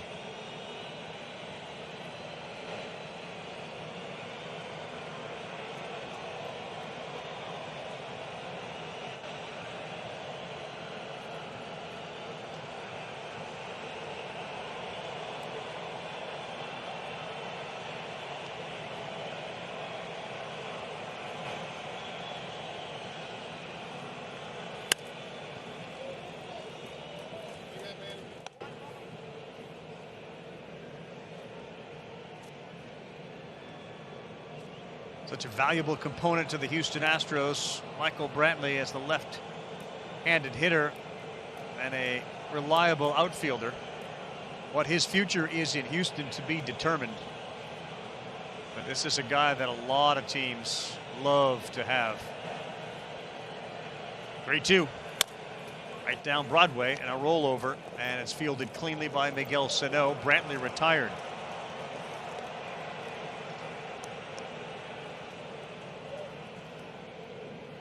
Basically, you just look at the 3 games going on right now while the Cubs are relatively early in their game with the Marlins 0-0. 10th inning, Reds Braves 0-0. Our game 1-1, really with the exception of the Yankees and maybe the White Sox yesterday. This has been a pitching dominated wild card start. And Rabbi, we should get used to it. I've never seen pitching like we've seen these days. Velocity is out of control. Everyone's got secondary stuff. I don't know how a hitter gets a hit against some of these guys. That's how dominant the pitching can be. And to repeat, the 5 lowest batting averages ever in the postseason have come this year from 5 of our postseason teams. But as you like to say, we've added a lot of postseason teams this year. Agreed. And I was also told by, as you see the brackets on the left-hand side, by a pitching coach at the major league level. He had said, watch for the pitchers to dominate early on in the playoffs because you see a lot of these guys, they haven't seen them outside of their division. Alex Bregman, left field. Eddie, that's a running catch by Eddie Rosario. It has been what that guy told you, the pitching coach, dominated by the pitchers. Welcome back, everyone. So now playing on ESPN. The best of 3 wild card series continue today. 7 of the 8 games are on ESPN, ESPN2 or ABC, and Game 1 of the NBA Finals tonight. The Heat and Lakers, Game 2 Friday, both at 9 Eastern on ABC. It is all now playing this week on ESPN and the ESPN app. Now you get a look at Christian Javier, who appeared in 12 games during the regular season, 54 and a third inning, his strikeout to walk ratio and his whip are off the charts. Dusty Baker talked about him being strong and confident and poised in his demeanor and his mannerisms. He is one of those former Fayetteville Woodpeckers that without minor league baseball made their debut in the major leagues this year. And like Framber Valdez yesterday, this is a guy that's likely destined for a starting spot in the rotation moving forward for the Astros. Good sneaky fastball. Don't look so much at the miles per hour, because when you look at a guy that can have perceived velocity like that, again, 94 miles per hour, every hitter that comes back to the dugout says that doesn't look 94. That velocity is more like 97, 98. And that's what he's been able to be successful at. Rosario, Sano, Kirilloff due up. That one sails outside, so 2-0. Koji Uehara was kind of that way. He'd throw it by people up in the strike zone at 89 miles an hour because it looked 95 because he hit it so well and had a great split that everyone had to look for. Average spin rate around 2,500.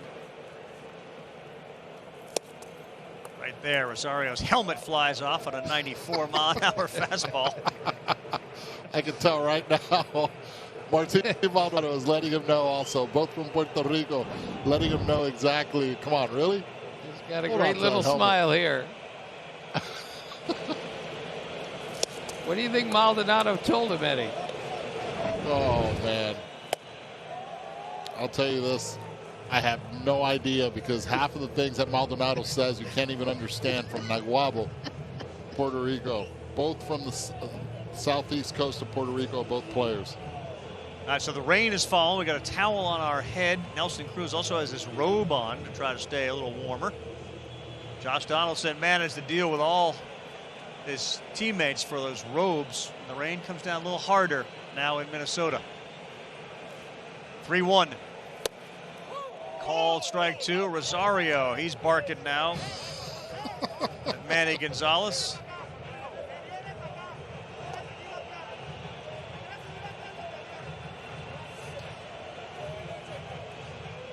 Been a bit of a bumpy start for the home plate umpires in this series. DJ Rayburn had both sides barking at him, and now Manny Gonzalez finds himself in the same spot. Or step off. I would have stepped out right here.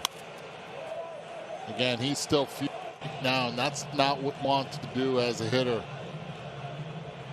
Control and the thought process and what you want to do at the plate. Best thing that happened was that foul ball. Now you don't trust the umpire behind the plate. You can open up the zone a little bit. You might chase.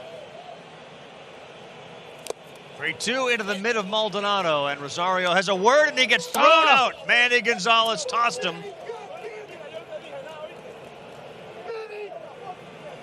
Right after that ball into the mitt, you could see Rosario look back and talk to Manny Gonzalez, and he threw him out. Now Rocco Baldelli is out there yelling.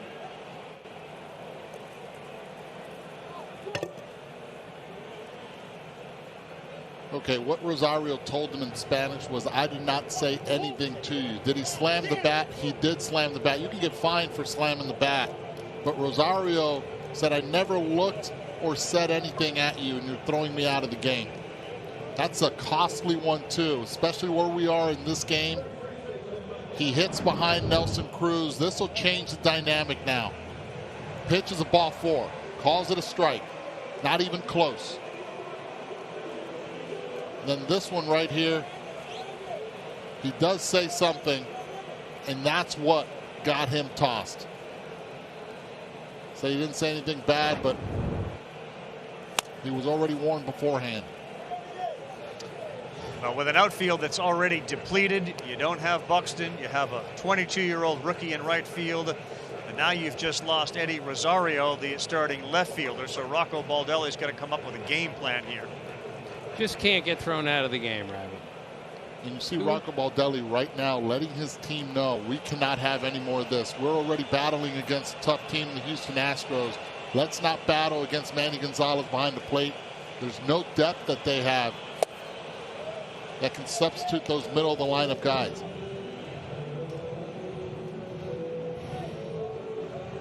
Eddie Rosario cannot get kicked out of this game. He has to control those emotions.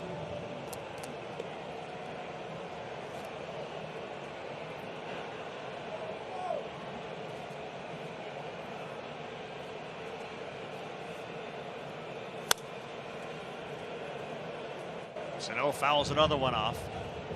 And you had said, Eddie, if you were in the shoes or a batting coach, you would have yelled, step out after that called strike. You have to calm it down, especially you see it a lot where hitters are upset, maybe strike one, strike two, then all of a sudden if they strike out or they make it out, they come back and they let the umpire know, and that doesn't benefit anyone. 0-2. Sano pops it up, flips his bat. Reddick looks up into the rain and makes the play, squeezing it hard for the second out.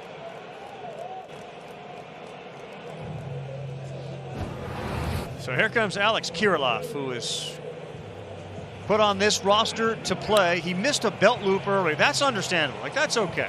Belt loop thing's a little difficult given the belt loops. Then he got a hit, as Tim said, not considered a major league hit, but his first hit in a major league uniform because it's the postseason, not the regular season. Then he made a great play in right field.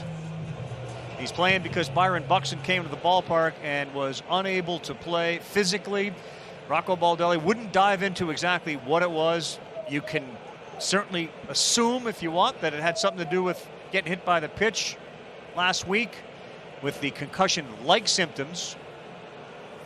But he wouldn't go into detail at all about why Byron Buxton was not in the lineup. And now you lose Eddie Rosario. So here's Kirilloff for the third time today. Flew out to center and he singled his last time up. They think he's going to be an elite hitter, and he sure has a beautiful swing. We saw that in the last at bat. 1-0 popped up. And again, Reddick will make the play. Twins offense silent other than Rosario getting thrown out by Manny Gonzalez. It's 1-1 to the seventh.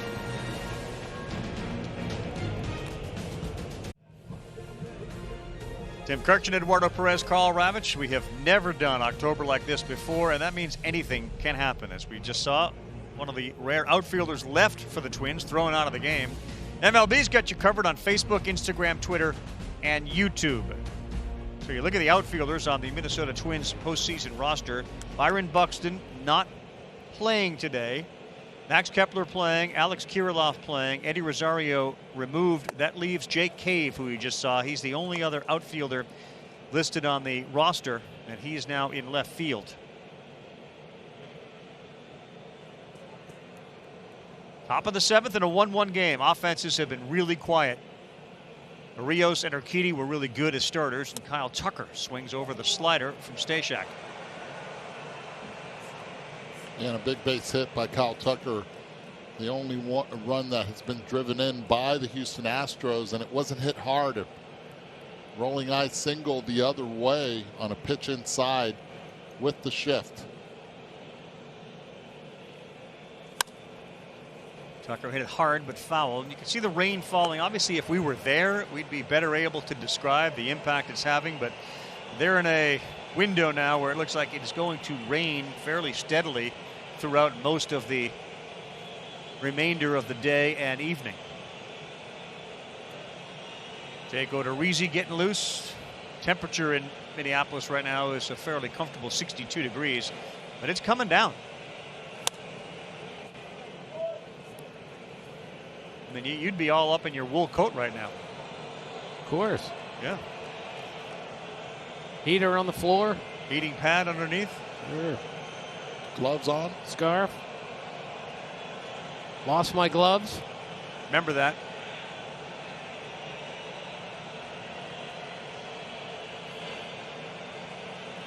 That's a good pitch right down the middle. Stashak gets Tucker.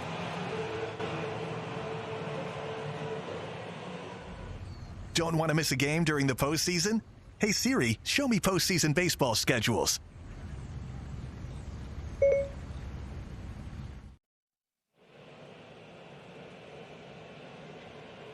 Here's Yuli Gurriel. Twice grounded out, once to short, once to third. Got a pitch to hit up in the zone. This one to left center field, and that's where Kepler is. And another out. It doesn't feel like the ball is carrying at all. And Dusty had told us that, at least by observation, the winds were blowing out to right and left. But have you seen a ball hit that you thought, wow, that one has a chance to go? Well, this is our second game here, and we haven't seen a ball leave the yard yet. Extremely rare for baseball 2020. Yeah, but not a lot of balls have been hit above 100 miles per hour. You had the Carlos Correa fly ball. He hit that one at a 38-degree angle. The hardest one was Nelson Cruz at 114 miles per hour. And that was at a launch angle around 18, hit the base of the wall. So in reality, today it's been more of a pitcher's effectiveness of inducing that soft contact. Correa hits this one far. Kepler looks up, and just as we talked about no power, Alex Correa hits a home run. 105-9 off the bat, and the Astros on top, 2-1. That's launch angle, and that's Carlos Correa's power right there. Right center field. Big home run. He's been having really good takes, good at-bats. Yesterday and today, this is right now his second hit of the game and a big one for the Houston Astros. Gets his arms extended, drives it that way. Little cutter on the outside part of the plate. Big home run for the first-round draft pick.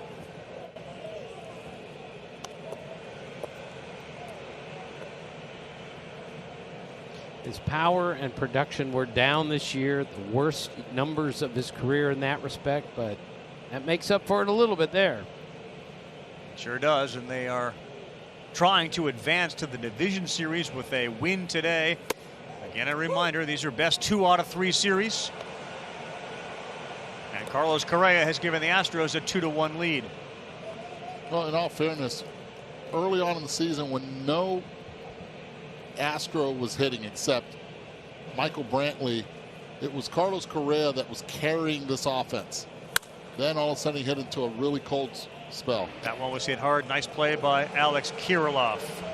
But Carlos Correa and all that postseason experience, he now has 12 career postseason home runs and 34 runs batted in.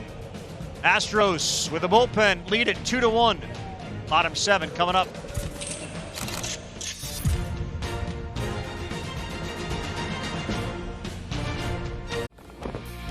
You're watching the 2020 Wild Card Series presented by Hankook Tire. Carlos Correa all fired up as he blasts his 12th career postseason home run and gives the Astros a 2-1 lead late here in Minnesota.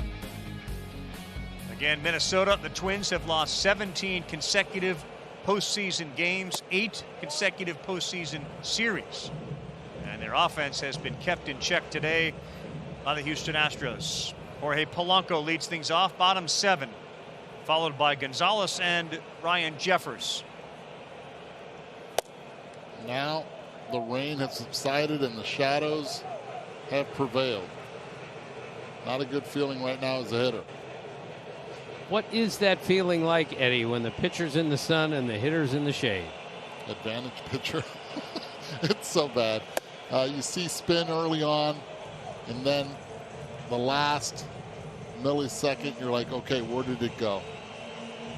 And it's tough. These start times, because of the playoffs and in so many games, you're going to get those, and it has a direct effect into the game, sometimes late in this case and sometimes early.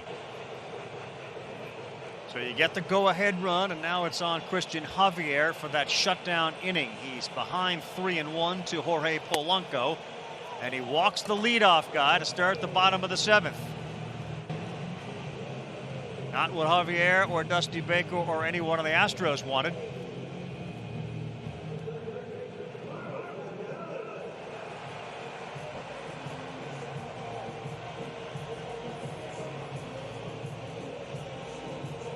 As we watch our game, just an update. The Cincinnati Reds have the bases loaded with 2 outs against the Atlanta Braves as they play the 11th inning in a 0-0 game. Marwin Gonzalez.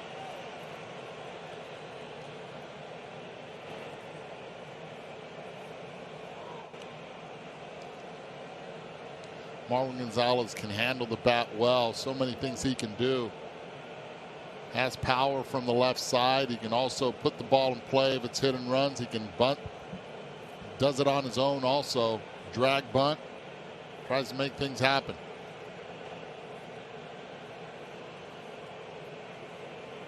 Polanco doesn't go late on a 92-mile-an-hour fastball.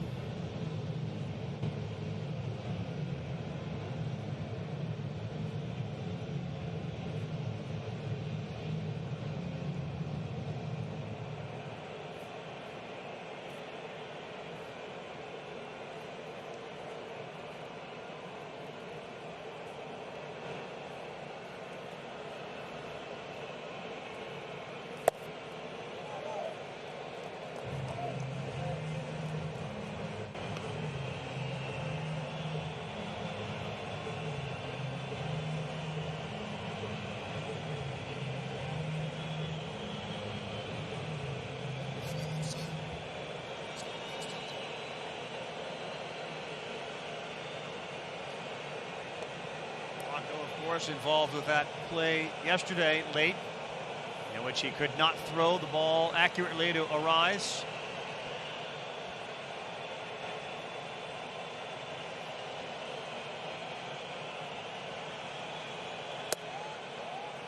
Two and one.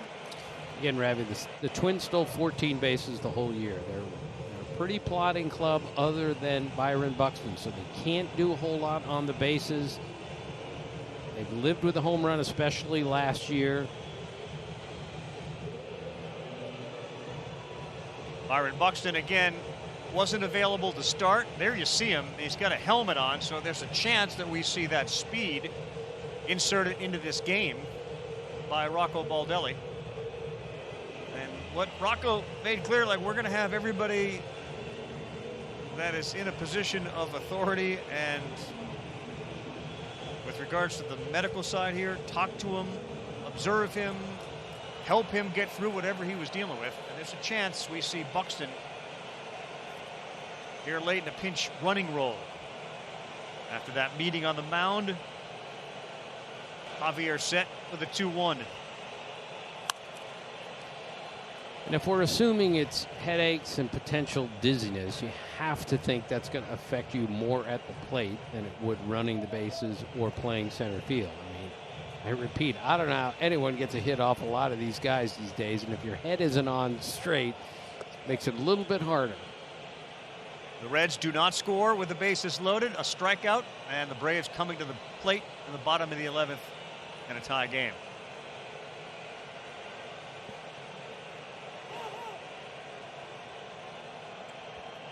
See, that's a good time. That's a good moment right there. Gonzalez just missed that 2-1 pitch right down the middle, fouled it back. Slow down the game, get your thought process again before getting in that box.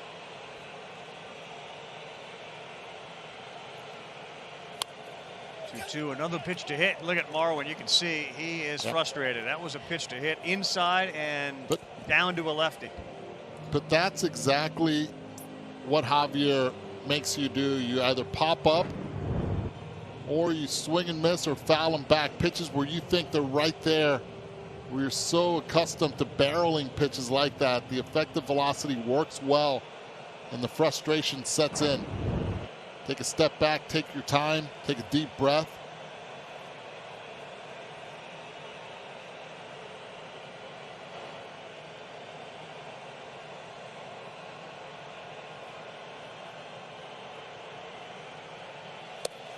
Way outside, 3-2.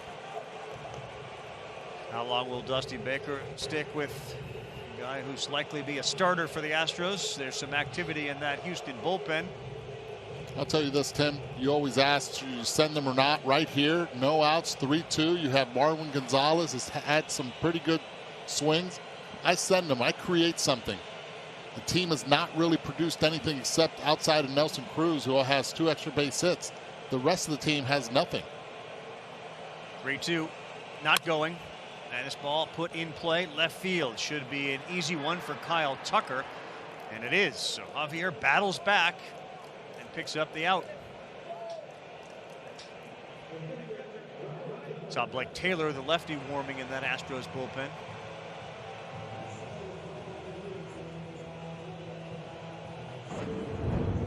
This is how the Twins batters have left the batter's box more often than not. Frustrated.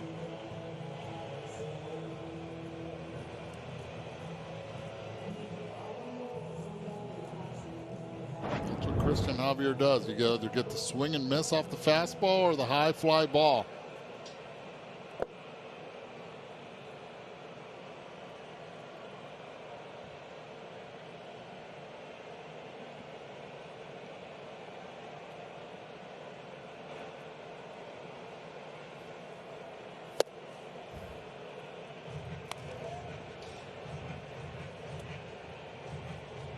Dusty Baker trying to move on.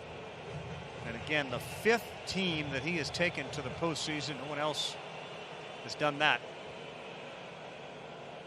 He'll be back next year with the Astros.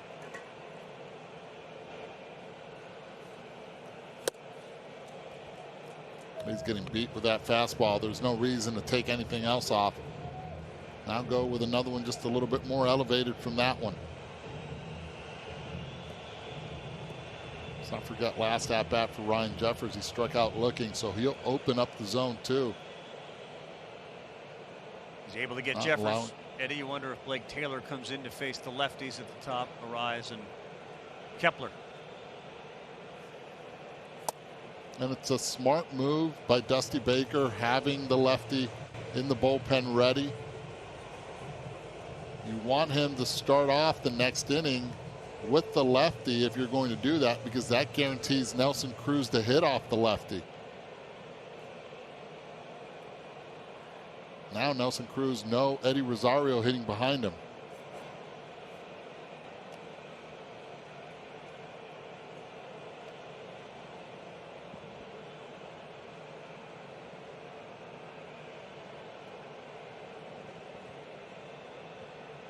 Oh, the life of a DH. Isn't it great? And he had his nap. He did have his nap. And he rakes. Likes to sleep. Way outside. Okay, gear up for the fastball. I'm cheating right here. Let's go. Get that fastball through that slider.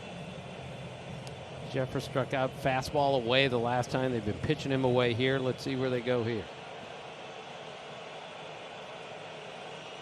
He struck out twice today. Rarely got him the last time. All in on the heat.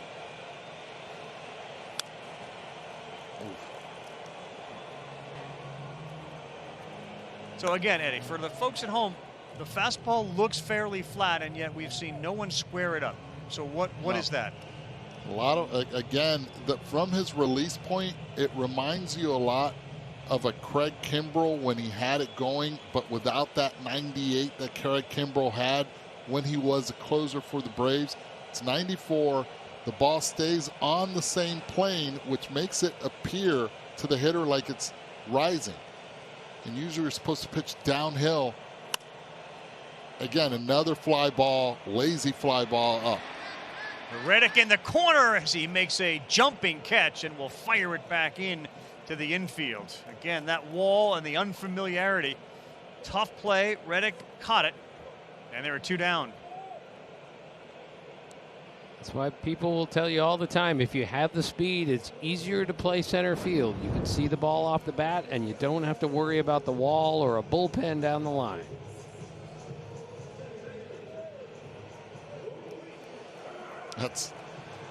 Don't even understand how difficult of a play that is. Jumping. You don't want to take your eye off the ball. So it looks like Dusty's going to stick with Javier, similar to yesterday when he stuck with Valdez against the lefty when he's got a lefty warm in the pen. Javier's first pitch popped up, and the pop-up and fly ball have been Minnesota's demise today into the glove of Springer. Arise angry as well as the bats continue to slam for the Minnesota Twins. We head to the 8th inning, and the Astros got a 1-run lead and are a win away from the division series.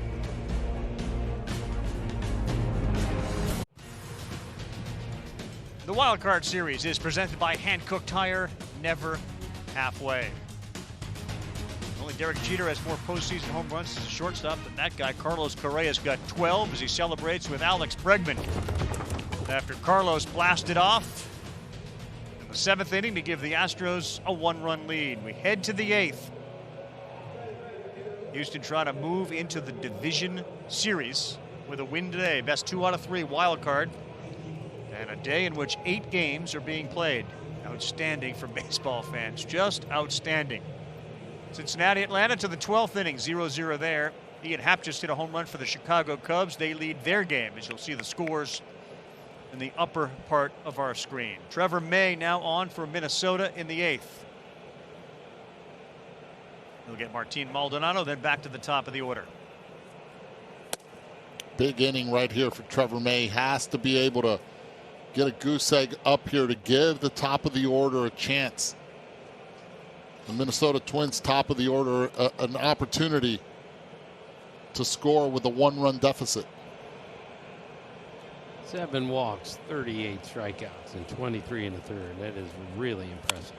That ball is hit pretty hard, but it's holding up enough that it is caught out there in left field. So Jake Cave, who came on after Eddie Rosario was thrown out, the first out.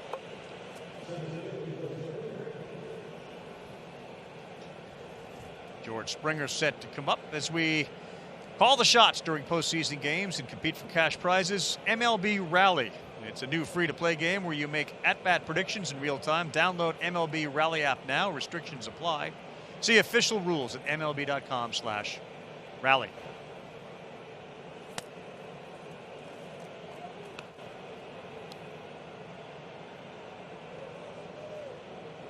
George Springer, free agent at the end of the season.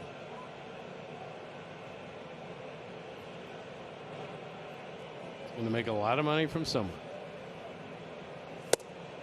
That's in there for a strike. You saw Yuli Gurriel basically take a pay cut, $7 million, to stay with the Astros for another year in a winter in which it feels like there's not going to be a ton of money thrown around. Somebody like Springer, considering the rumors around Jackie Bradley in Boston, the Mets with a new owner. He has a desire, it feels like, to play in the Northeast where his family is from. He's a Connecticut guy, wife from New York. That's a possibility for Springer. Man, that is a complicated haircut there. Wow. You can tell he does not go to your barber, Tim. 1-2, hit hard, fielded over there. Springer's fast. Throw to first, nice place. Sano, the first base umpire called him safe. I think you have to look at that again. Tim Timmons ruled safe where it appeared as if the ball beat Springer to the bag. Yeah, he's got him. He's out. It doesn't appear as if it was close. I'm not sure if Timmons thought that ball maybe had gotten by or was dropped. But it's he's clear out. He's out. Nice play by Marwin Gonzalez at third base. Now, big question is his foot on the bag? That's what Tim Timmons is looking at. You see him leaning towards it. George Springer's like, oh, he's out. I'm out. Yeah, I see it. But then again, are those big size 14s on the bag or not? Well, there was a great view of Tim Timmons looking just at that. And this is a pretty quick one, and he's called out. So, yes, the size 14s did grab part of the bag. You know, if he was Eddie's 15, he would have been safe.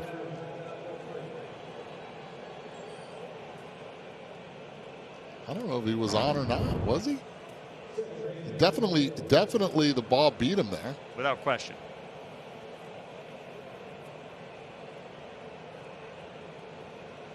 Astros are smiling a little bit more, which is really good to see. This team is such an infectious personality the last couple of years. So fun to be around. Here's Altuve with 2 down in the 8th.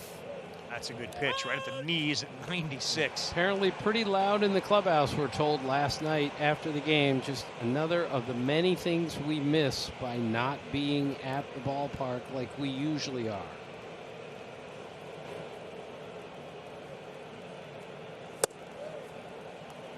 Take baby steps. I mean, you've moved from Maryland in your own little room. Now you're here in Bristol in a studio. Next step, maybe back to the ballpark. And thrilled to be here, believe me, as opposed to being alone in my home studio talking to myself. Thanks, walking Tim. around in a circle. Thanks, Tim. I'd say I haven't met, I mean, we've done so many of these games. There's very few people who are more comfortable being alone in the room than Eddie. He's great at it. And he's comfortable doing everything. I'm not alone. My dog is here with me. Mickey the dog is here, the poodle. Is that Mickey after Mickey Mantle, or is that just Mickey? That's Mickey after Mickey Mouse. Mickey Mouse. On the ground, it's fielded by Arise. He throws to first. Altuve signaled I was safe. And this time Tim Timmons called him out. This might get reviewed again. Tim Timmons was right. Yep, I should say wrong on the first one. They're going to look at this one too. He's out. Shades of Angel Hernandez at Yankee Stadium. I think it was last year, the year before. He was out. And he's comfortable being alone, but his vision is starting to go.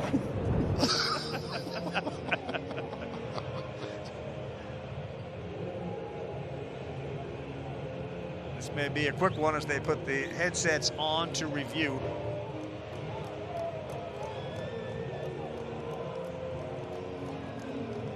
They just saw it in the scoreboard saying, hurry up, let's go. Even the grounds crew is ready to go. That's the third out. 3 outs to 3 runs. Oakland's got 4 on the White Sox early in that game. We'll be back.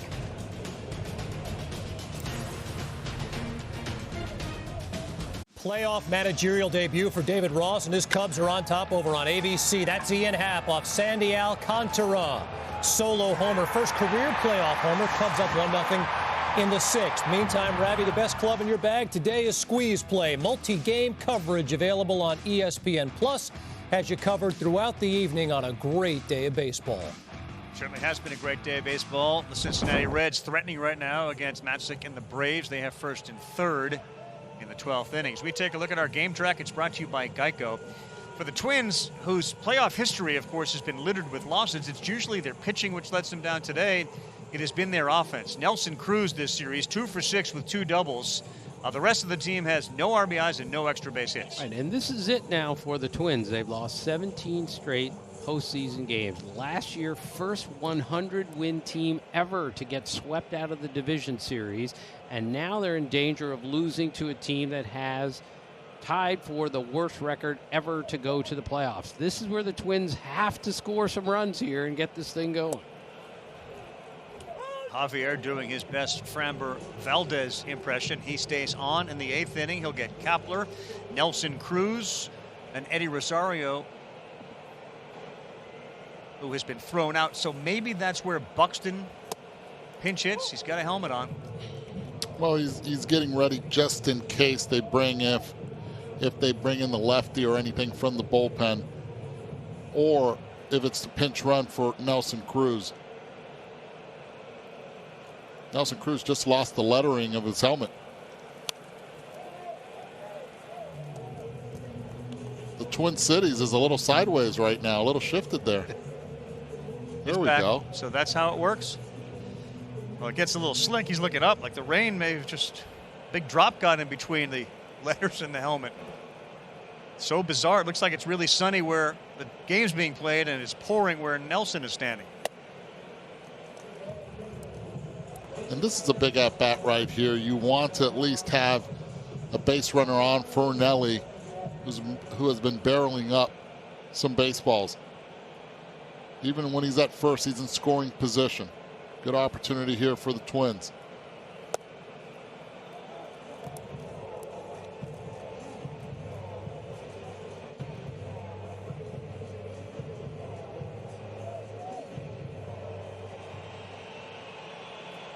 Of course, the Astros organization made a habit of piggybacking years ago. That was going to be the idea, the minor league level. Let's get two guys to give us the 9 innings, 4 and 5 or 5 and 4, or some combination. And we saw that yesterday with Greinke and Valdez.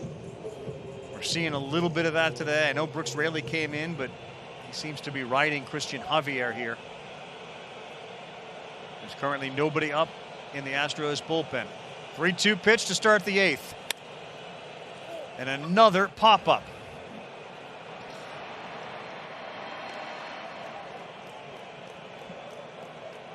Kepler 0 for 3 with a walk. And here comes the boomstick, and they need Nelson Cruz to do something special. Well, he's gotten 7 outs so far, and that's Christian Javier, and 6 of the 7 have been in the air. The other one was a strikeout. So Nelson Cruz trying to tie this ball game with one swing of the bat. I mean, that's 13 air outs for the Twins, and most of them routine.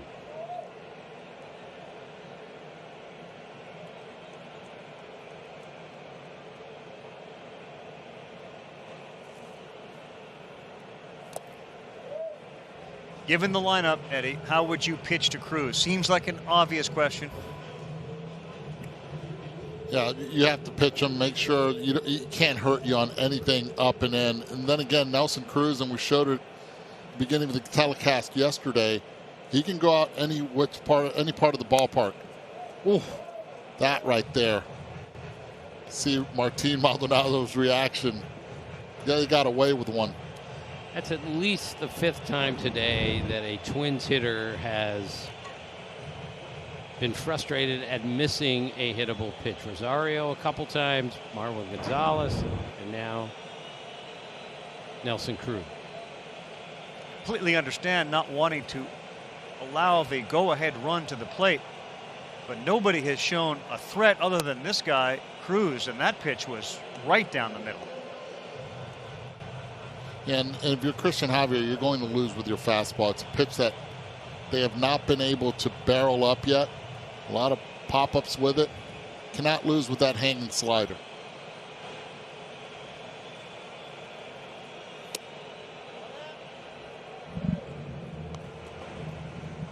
This is where Martin Maldonado has to make sure that Christian Javier doesn't give in with just a fastball down the middle. Throw one outside corner. If he misses, you miss away. You don't miss out over the plate.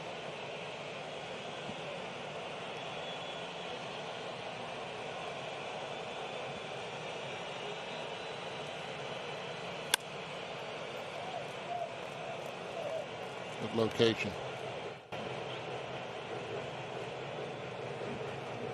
Just given the ineffectiveness of everyone else, feels like the last best chance for the Twins.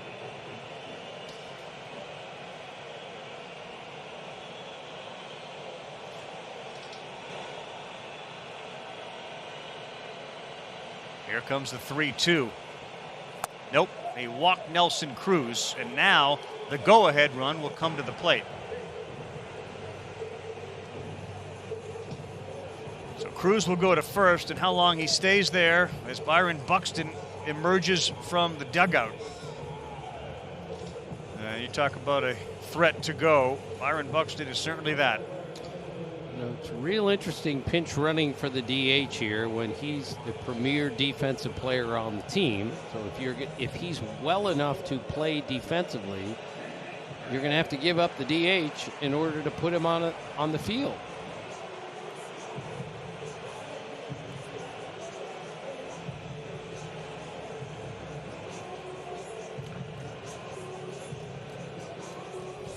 Eddie, at what point does he go? Right off the bat?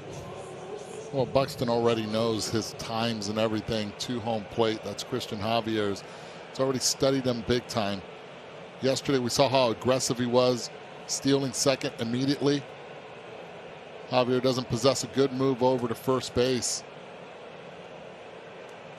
All pressure now goes on the arm of Martin Maldonado. If you can have a pretty quick release to home plate, Martin Maldonado will take care of the rest.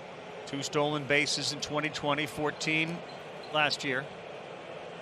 87% life. That's a pretty good ratio. It's not just stealing second base here. It's going first to third on a single. It's scoring from first on a double. The Twins don't have people on their club that do that, really, except for him.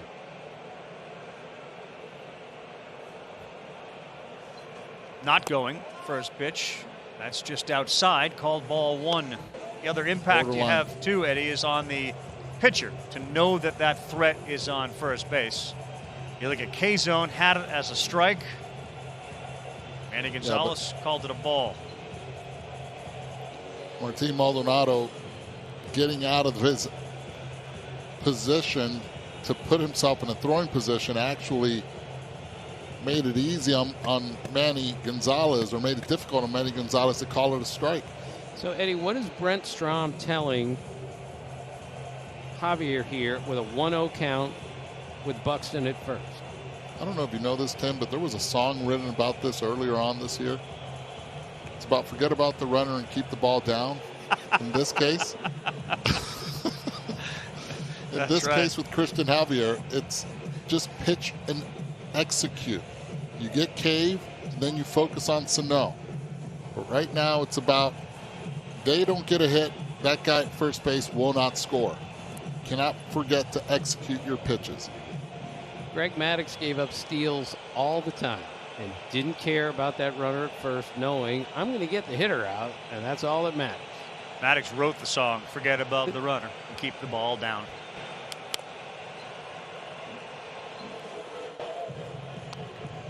That was a smash in South Korea. Yes, it was. Good old Q. Not to belabor this, but this is Eddie Rosario's spot in the order if he hadn't got himself thrown out of the game.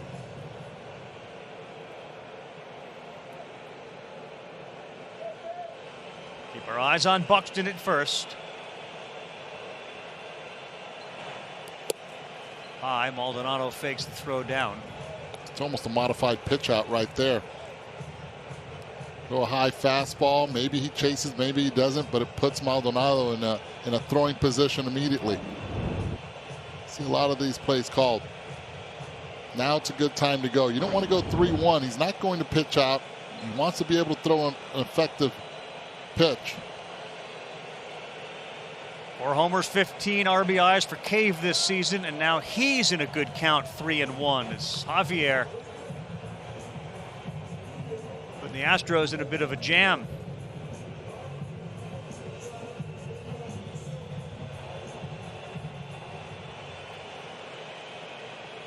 That's a big man.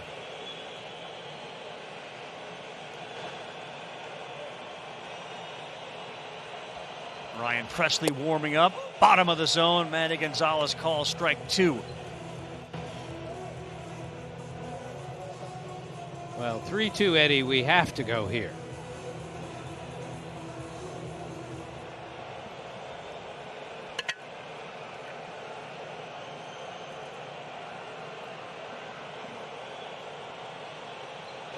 Not going, and another foul ball. He did not lead to run. Proving again in baseball 2020. You don't have to do anything. That's why I stayed quiet, Tim. That's why I was quiet. I did not answer you on that one.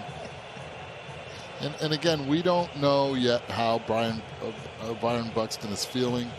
They put him out there to run the bases. Hopefully he'll be okay doing so, but not going right there. You have a pitcher on the mound that is yet to allow a ground ball. Everything's been in the air, so. Not going again, and this time Cave fouls it off. Again, Byron Buxton did not start for the Twins. Everybody assumed he would because of his special talents, but as Rocco Baldelli said, we spoke to him yesterday after the game. We've been in touch with all of our players all the time. There's some concern that perhaps this has to do with getting hit by the pitch last week. Baldelli would not go down that road, but Buxton came to the park and did not feel well enough to play, and he would not elaborate on why. Now he's brought in as a pinch runner. You're in the bottom of the 8th. Another 3-2.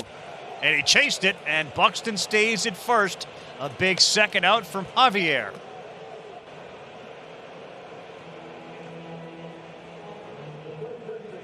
Pitch, not even close, and you see Jake Cave going straight into the dugout, into the clubhouse area, not happy. Would have been ball 4.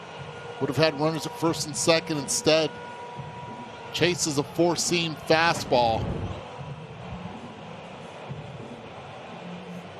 for strike 3. About the performance of Christian Javier today and Framber Valdez yesterday. Dangerous hitter here, Miguel Sano. Oof. Big swing and a foul.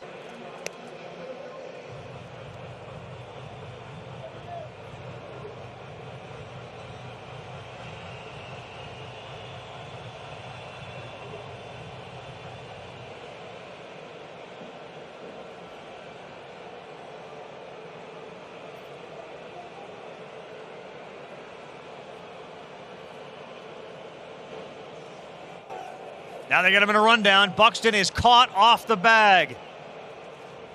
And he's tagged out, and what a disaster for the Twins. Byron Buxton brought in as a pinch runner, and he is caught leaning off first. That'll do it in the 8th inning. What do you say about base running, Tim? Worst I've seen in 41 years of covering the game. Here it is again.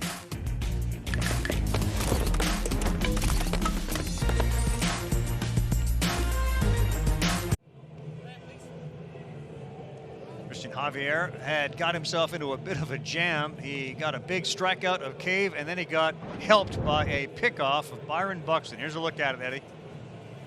Yeah, and he was going first move no matter what, and he guessed wrong. Instead of trusting what he sees and then going and trusting the process, Martin Maldonado's arm has a lot to do with it also. Christian Javier just following along, just throwing that fastball effectively. Guys chasing out of the zone, and then that pickoff right there bails him out in a big way. Left-hander Taylor Rogers now in as he starts the inning against Brantley. Strike 1, first pitch. You feel for the Twins just given how well they played, how good they were in September. They got home field as the 3 seed. Against the Astros, their offense and the injuries mounted up so quickly here late. Rabbi, this has been a really good team for 2 years now. And if they lose like this, having something to do with losing yesterday, right, and then not playing particularly well today, that makes it hurt even more. Sure. If you get beat, it's one thing, but when you beat yourself, it hurts even more.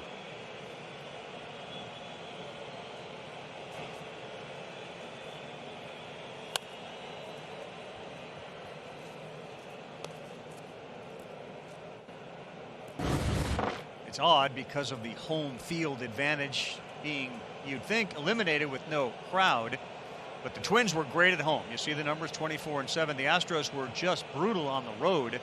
Dusty has lamented often about life on the road this year. You go to your hotel, spend all the time in your room, you're thinking about baseball. There's none of that socialization. The interesting part, the Astros have the second best home record behind the Twins. And the Twins had the best road record in baseball last year, and this year they had the best home record. So it's not like Target Field is this incredible home field advantage. They just played really well there this season. Guys, and I think, you look at the story of the Houston Astros. First of all, we haven't even seen Lance McCullers yet.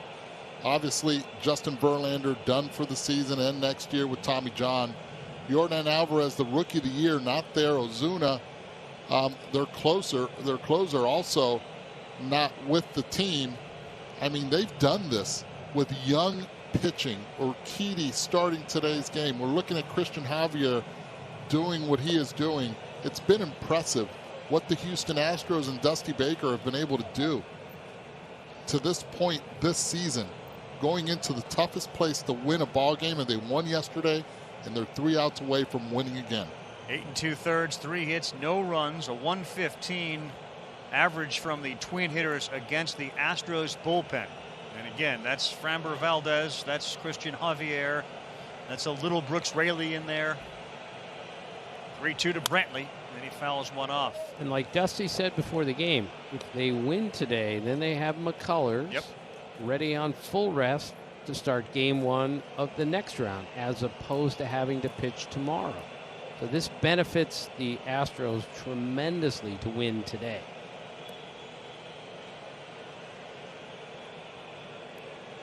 See the scores of the other games in the upper right-hand corner of the screen. Toronto and Tampa Bay underway. Kyle Hendricks knocked out of the game. The Miami Marlins got a 3-run home run from Corey Dickerson in the 7th. They lead the Cubs 3-1.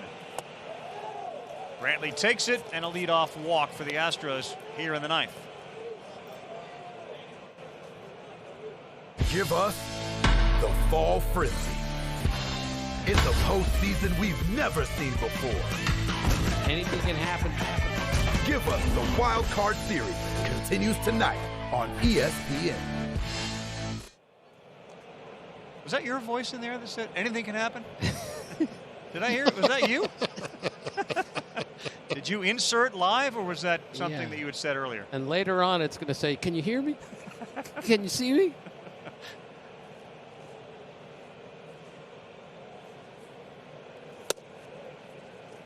Good pitch to Bregman to start.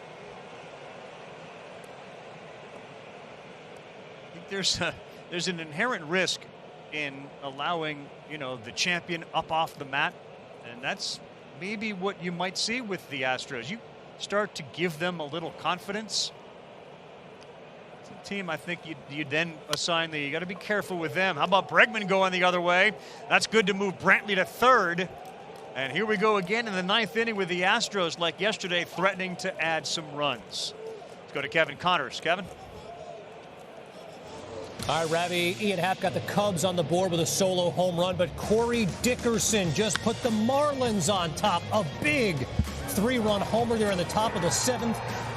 Right now, it's a 3-1 Marlins lead. Meantime, Reds and Braves over on ESPN continues to be scoreless. Ravi, 35 combined strikeouts in this game. Wow. 35 strikeouts. Bauer was really, really good again. Max Fried matched him. And Wes Johnson quickly out to talk to Rogers. What do you think about that concept of sort of the champion? The lion has been let out of the cage with this Astros team. Well, it's a cliche, but you never underestimate the heart of a champion. And this team won the World Series in 2017. I know there were circumstances there, but they've been to the LCS 3 years in a row. It's not a coincidence, not an accident. Look, and we've touched on their batting averages being down, but guess what? You have the MVP of last year, Cody Bellinger's 239 this season. Muncy, 192. J.D. Martinez, 213 this year. You can go on and on with players. Miguel Sano, 204. Donaldson, 222. All the guys, Baez in the low 200s. 60-game season. It was a lot different for a lot of players, and it just happened to be this year with the Houston Astros, and you wonder if this is the time that they start rolling from their experience. And, oh, by the way, it is postseason. They know how to win in the postseason.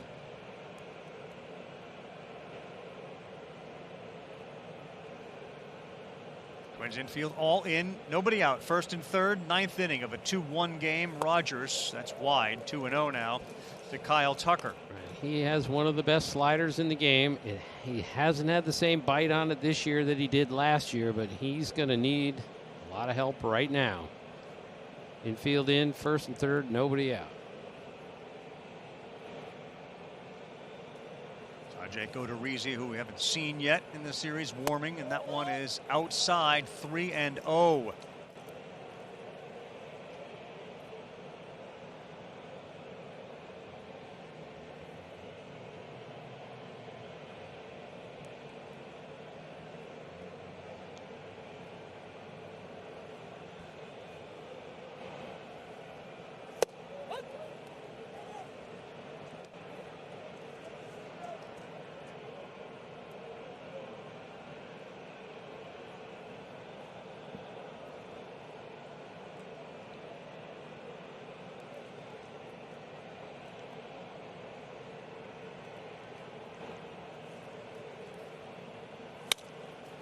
On the ground and through. And Kyle Tucker's delivered again as Brantley comes in to score. And the Astros pad their lead, now up 3-1. Kyle Tucker's second hit of the day and an RBI. Just another reminder what happens when you have to bring the infield in. So many balls are going to get through. And then I'll add on to it. 3-1 count. You put it in a hitter's count. Kyle Tucker, who has struggled against lefties, not that time right there. Hits it hard off the bat. That ball came off the bat at 104.7 miles per hour. That'll get through most of it. Infields in or back. Brantley has been in the middle of a lot of the offense. He's walked twice. He scored 2 of the 3 runs today for the Astros. Kyle Tucker delivers his second hit. Bregman's been on base twice. It's runners at first and second, and the relief corps continues to come in from the Minnesota Twins. We'll see Tyler Duffy when we come back. Houston on the verge of moving on.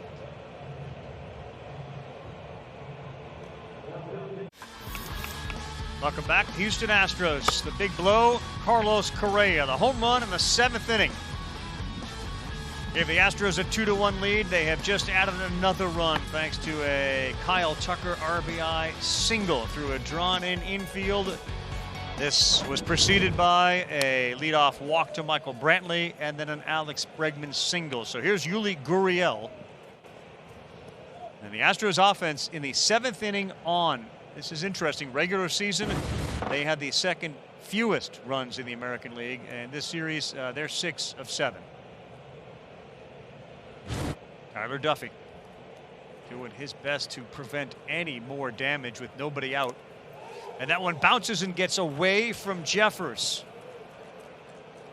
Just another example of the Twins just lacking that precision. They haven't been sharp in so many different phases here in these 2 games. Well, that wasn't even close right there, and it's a ball that usually you want him to block. Breaking pitch. Wonder if he got crossed up because he was looking right to catch it midair. Watch this. He sticks out the glove, then he realizes that it was breaking. So most likely that was a cross up on the first pitch, on the second pitch of this at bat. Can't block a ball in the dirt like that. No, I think you're right. He got crossed up. He did.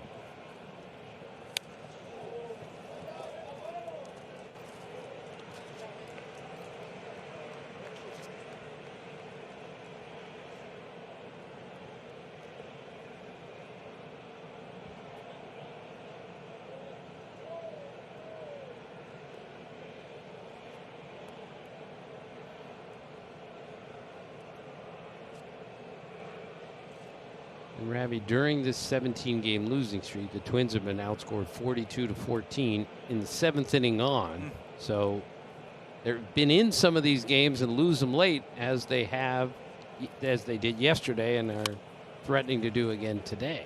Gurriel, right field. Kirilloff there. No advance from Bregman. So the first out of the inning.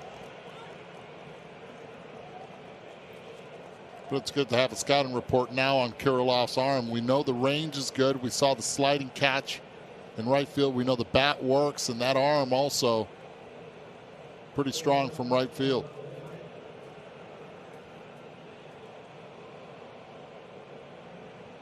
Now, Carlos Correa, along with the bullpen and the MVPs of today's game for the Astros. The story of the Astros' first 2 games really have been that pitching and in particular the bullpen. Correa with a home run and now a chance to blow it open.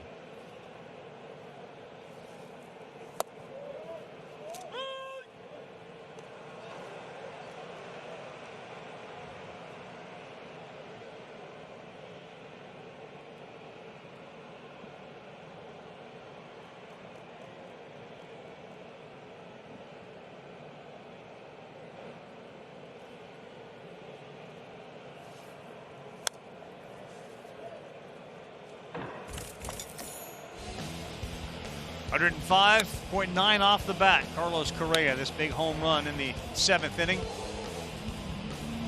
And that's a big fly. Celebration continues, and it may get a little louder if he can deliver one more time.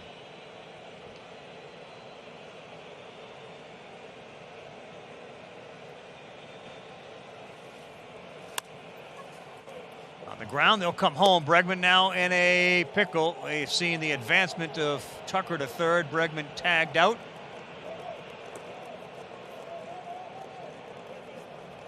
So second out, first and third. That's a good job right there by the Twins, getting that ball in there, not allowing Carlos Correa to get to second base on the rundown.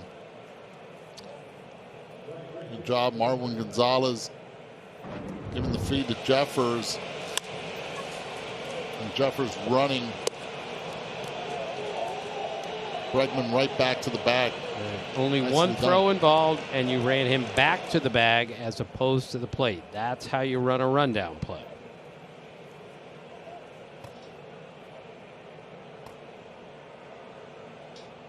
And we kept looking over to see if Correa had a chance to go to second base. So 2 down, first and third, and this is Josh Reddick.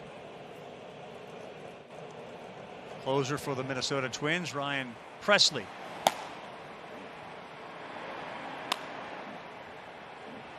Astros, I should say.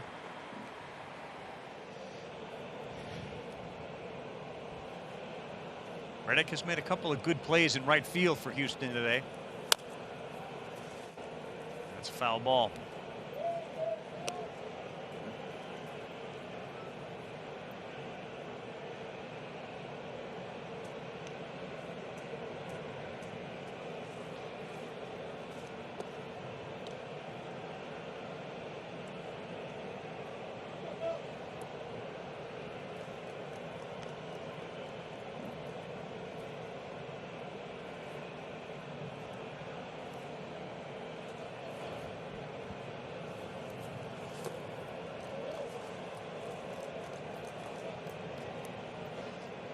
Dusty Baker, Tim, 5 teams to the postseason, no World Series. Hall of Fame manager? I think he is. You look at the wins, 15th most of all time. The only guys ahead of him in wins who are not in the Hall of Fame are Bruce Bochy, who will be, he's not eligible, and Gene Mauch. Reddick, foul. And Gene Mauch I love, by the way. One of the smartest baseball men I've ever met. Fascinated by that man. But Dusty's winning percentage significantly higher, 30 points higher more than that than Gene Mauch. But Dusty hasn't been as good in the postseason, that's obvious, and he's got a streak going now, 10 straight postseason games that he's lost with a chance to clinch. Right. So that streak could end today.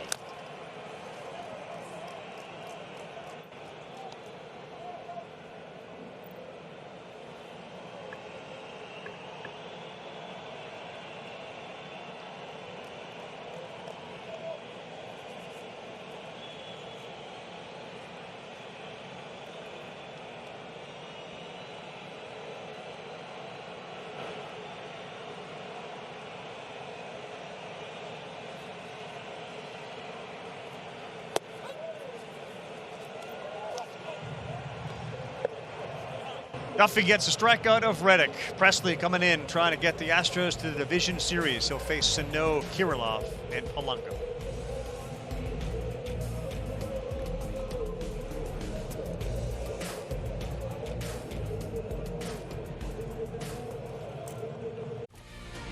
Well, in a nutshell, this is what's going on for the Twins. Arias, not a good slide. Frustration for Marwin Gonzalez. We've seen players arguing with Manny Gonzalez all day, some of whom have been thrown out. They've thrown the bats more than the bats have made contact with the balls, and Byron Buxton in the middle of a pickle. Frustrating 2 games for the Minnesota Twins off of an outstanding, albeit shortened regular season. And a 17-game postseason losing streak. Just to rub salt in it, you remind everyone it's the longest in North American sports history. They've lost 8 postseason series, 3rd longest in baseball history, and they are down to their final 3 outs here with the closer for the Astros on for the first time in this 2-game series, Ryan Presley. Former Twin Ryan Presley. Former Twin.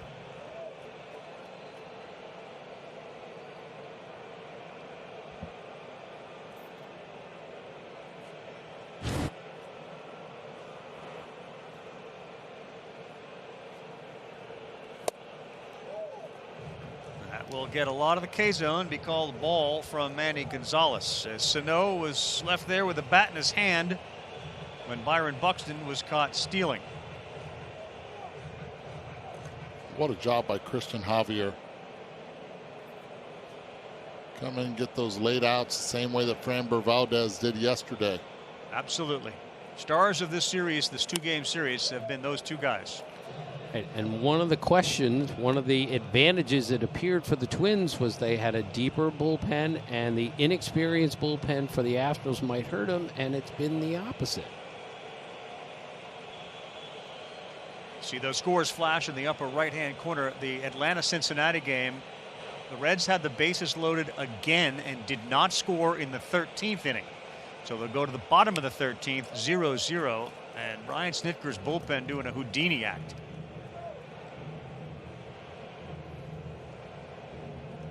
Game on ESPN. The Cubs game on ABC. Right now, Chicago and Oakland are on ESPN News because the Braves and Reds have moved to the bottom of the 13th.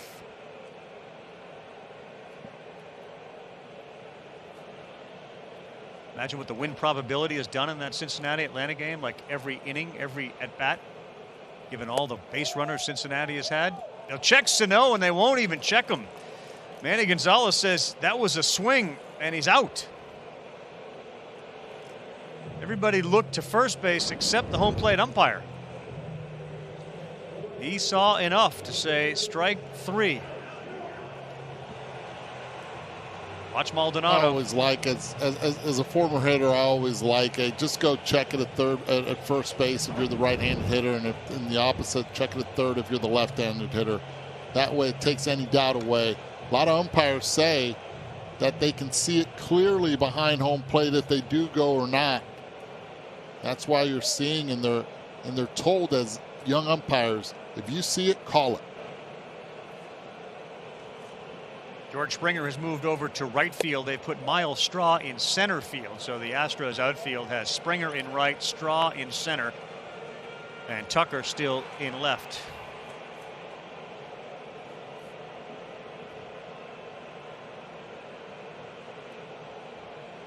K-Zone and Manny Gonzalez haven't gotten along great today. Not at all. And I firmly believe also that, a lot of umpires have struggled early on, and just like a lot of position players have, hitters have, their timing, having had a short spring training and a short summer camp to get ready, it hasn't been the same for the umpires.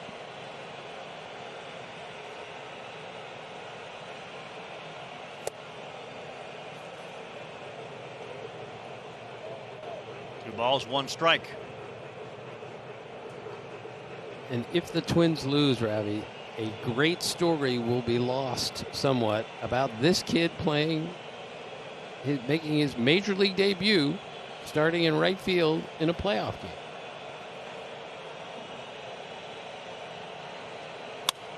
Kirilloff again hit it so hard and right at Alex Bregman in a shift. The former great collegiate shortstop, a line shot off the bat of Kirilloff, and Bregman makes the play. How about that? Again, you have 3 men on the right side of the infield. He barrels this one. 95.7 miles per hour off the bat. Right at Alex Bregman. We saw how many plays last year and in 17 that Bregman would make at third base. Unbelievable defensive player. And he made the play of the day in game 1. Yesterday. That turned that game in the first inning. 1 out away, the Astros from moving on. Ravi, the Twins hit 91 homers this year in 60 games. Only the White Sox and Yankees hit more in the American League, and possible they'll go 2 games in a row here without hitting a homer. It's just highly unusual.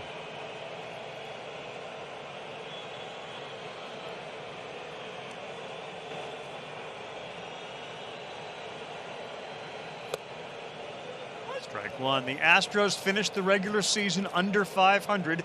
They won the first game, which just overall would get them within a game. If they win here, their season-long record would be 31-31. More important, the slate would be 2-0 in the postseason.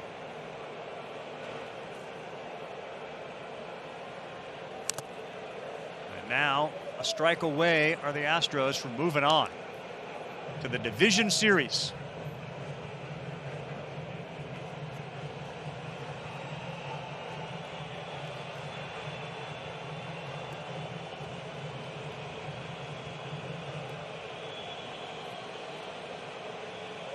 This would be the longest break that the Astros have had. If they win in a long time, they'll next play on Monday. The 1-2. Polanco stays alive.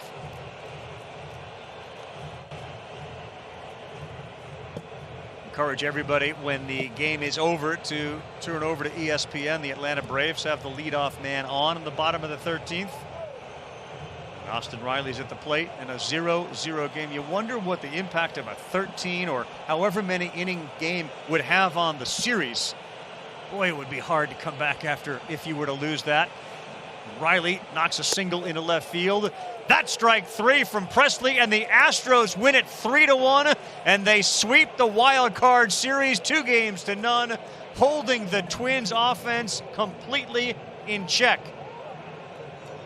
What an effort by the Astros starters and the relievers named Valdez and today Javier. Watch out. Here comes Houston. They went into a place where the Twins were 24-7, beat them twice. First time all year the Twins had lost back-to-back at home. Give the Astros a lot of credit for figuring this out.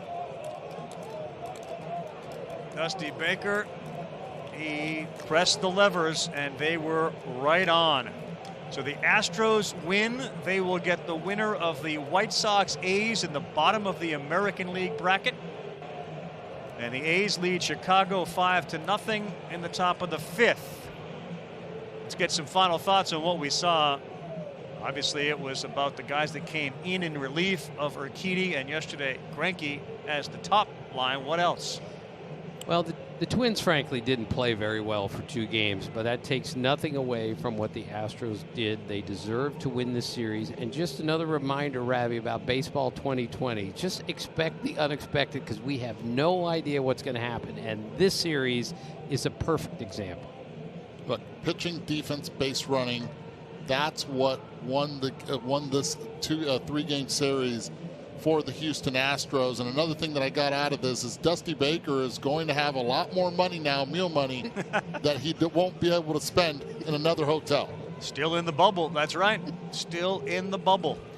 Check it out. Cardinals and Padres, 5 Eastern time, ESPN 2. Yankees and Indians at 7 on ESPN. We will be back for the Brewers and the Dodgers. Again, 13th inning of the Reds and the Braves on ESPN. Invite everybody to go check that out. It's been a blast for producer Andy Jacobson, our entire crew, including my buddy Tim Kirkshin and my friend Eduardo Perez. I'm Carl Ravitch. We'll see you at 10 Eastern as baseball on its best day ever continues.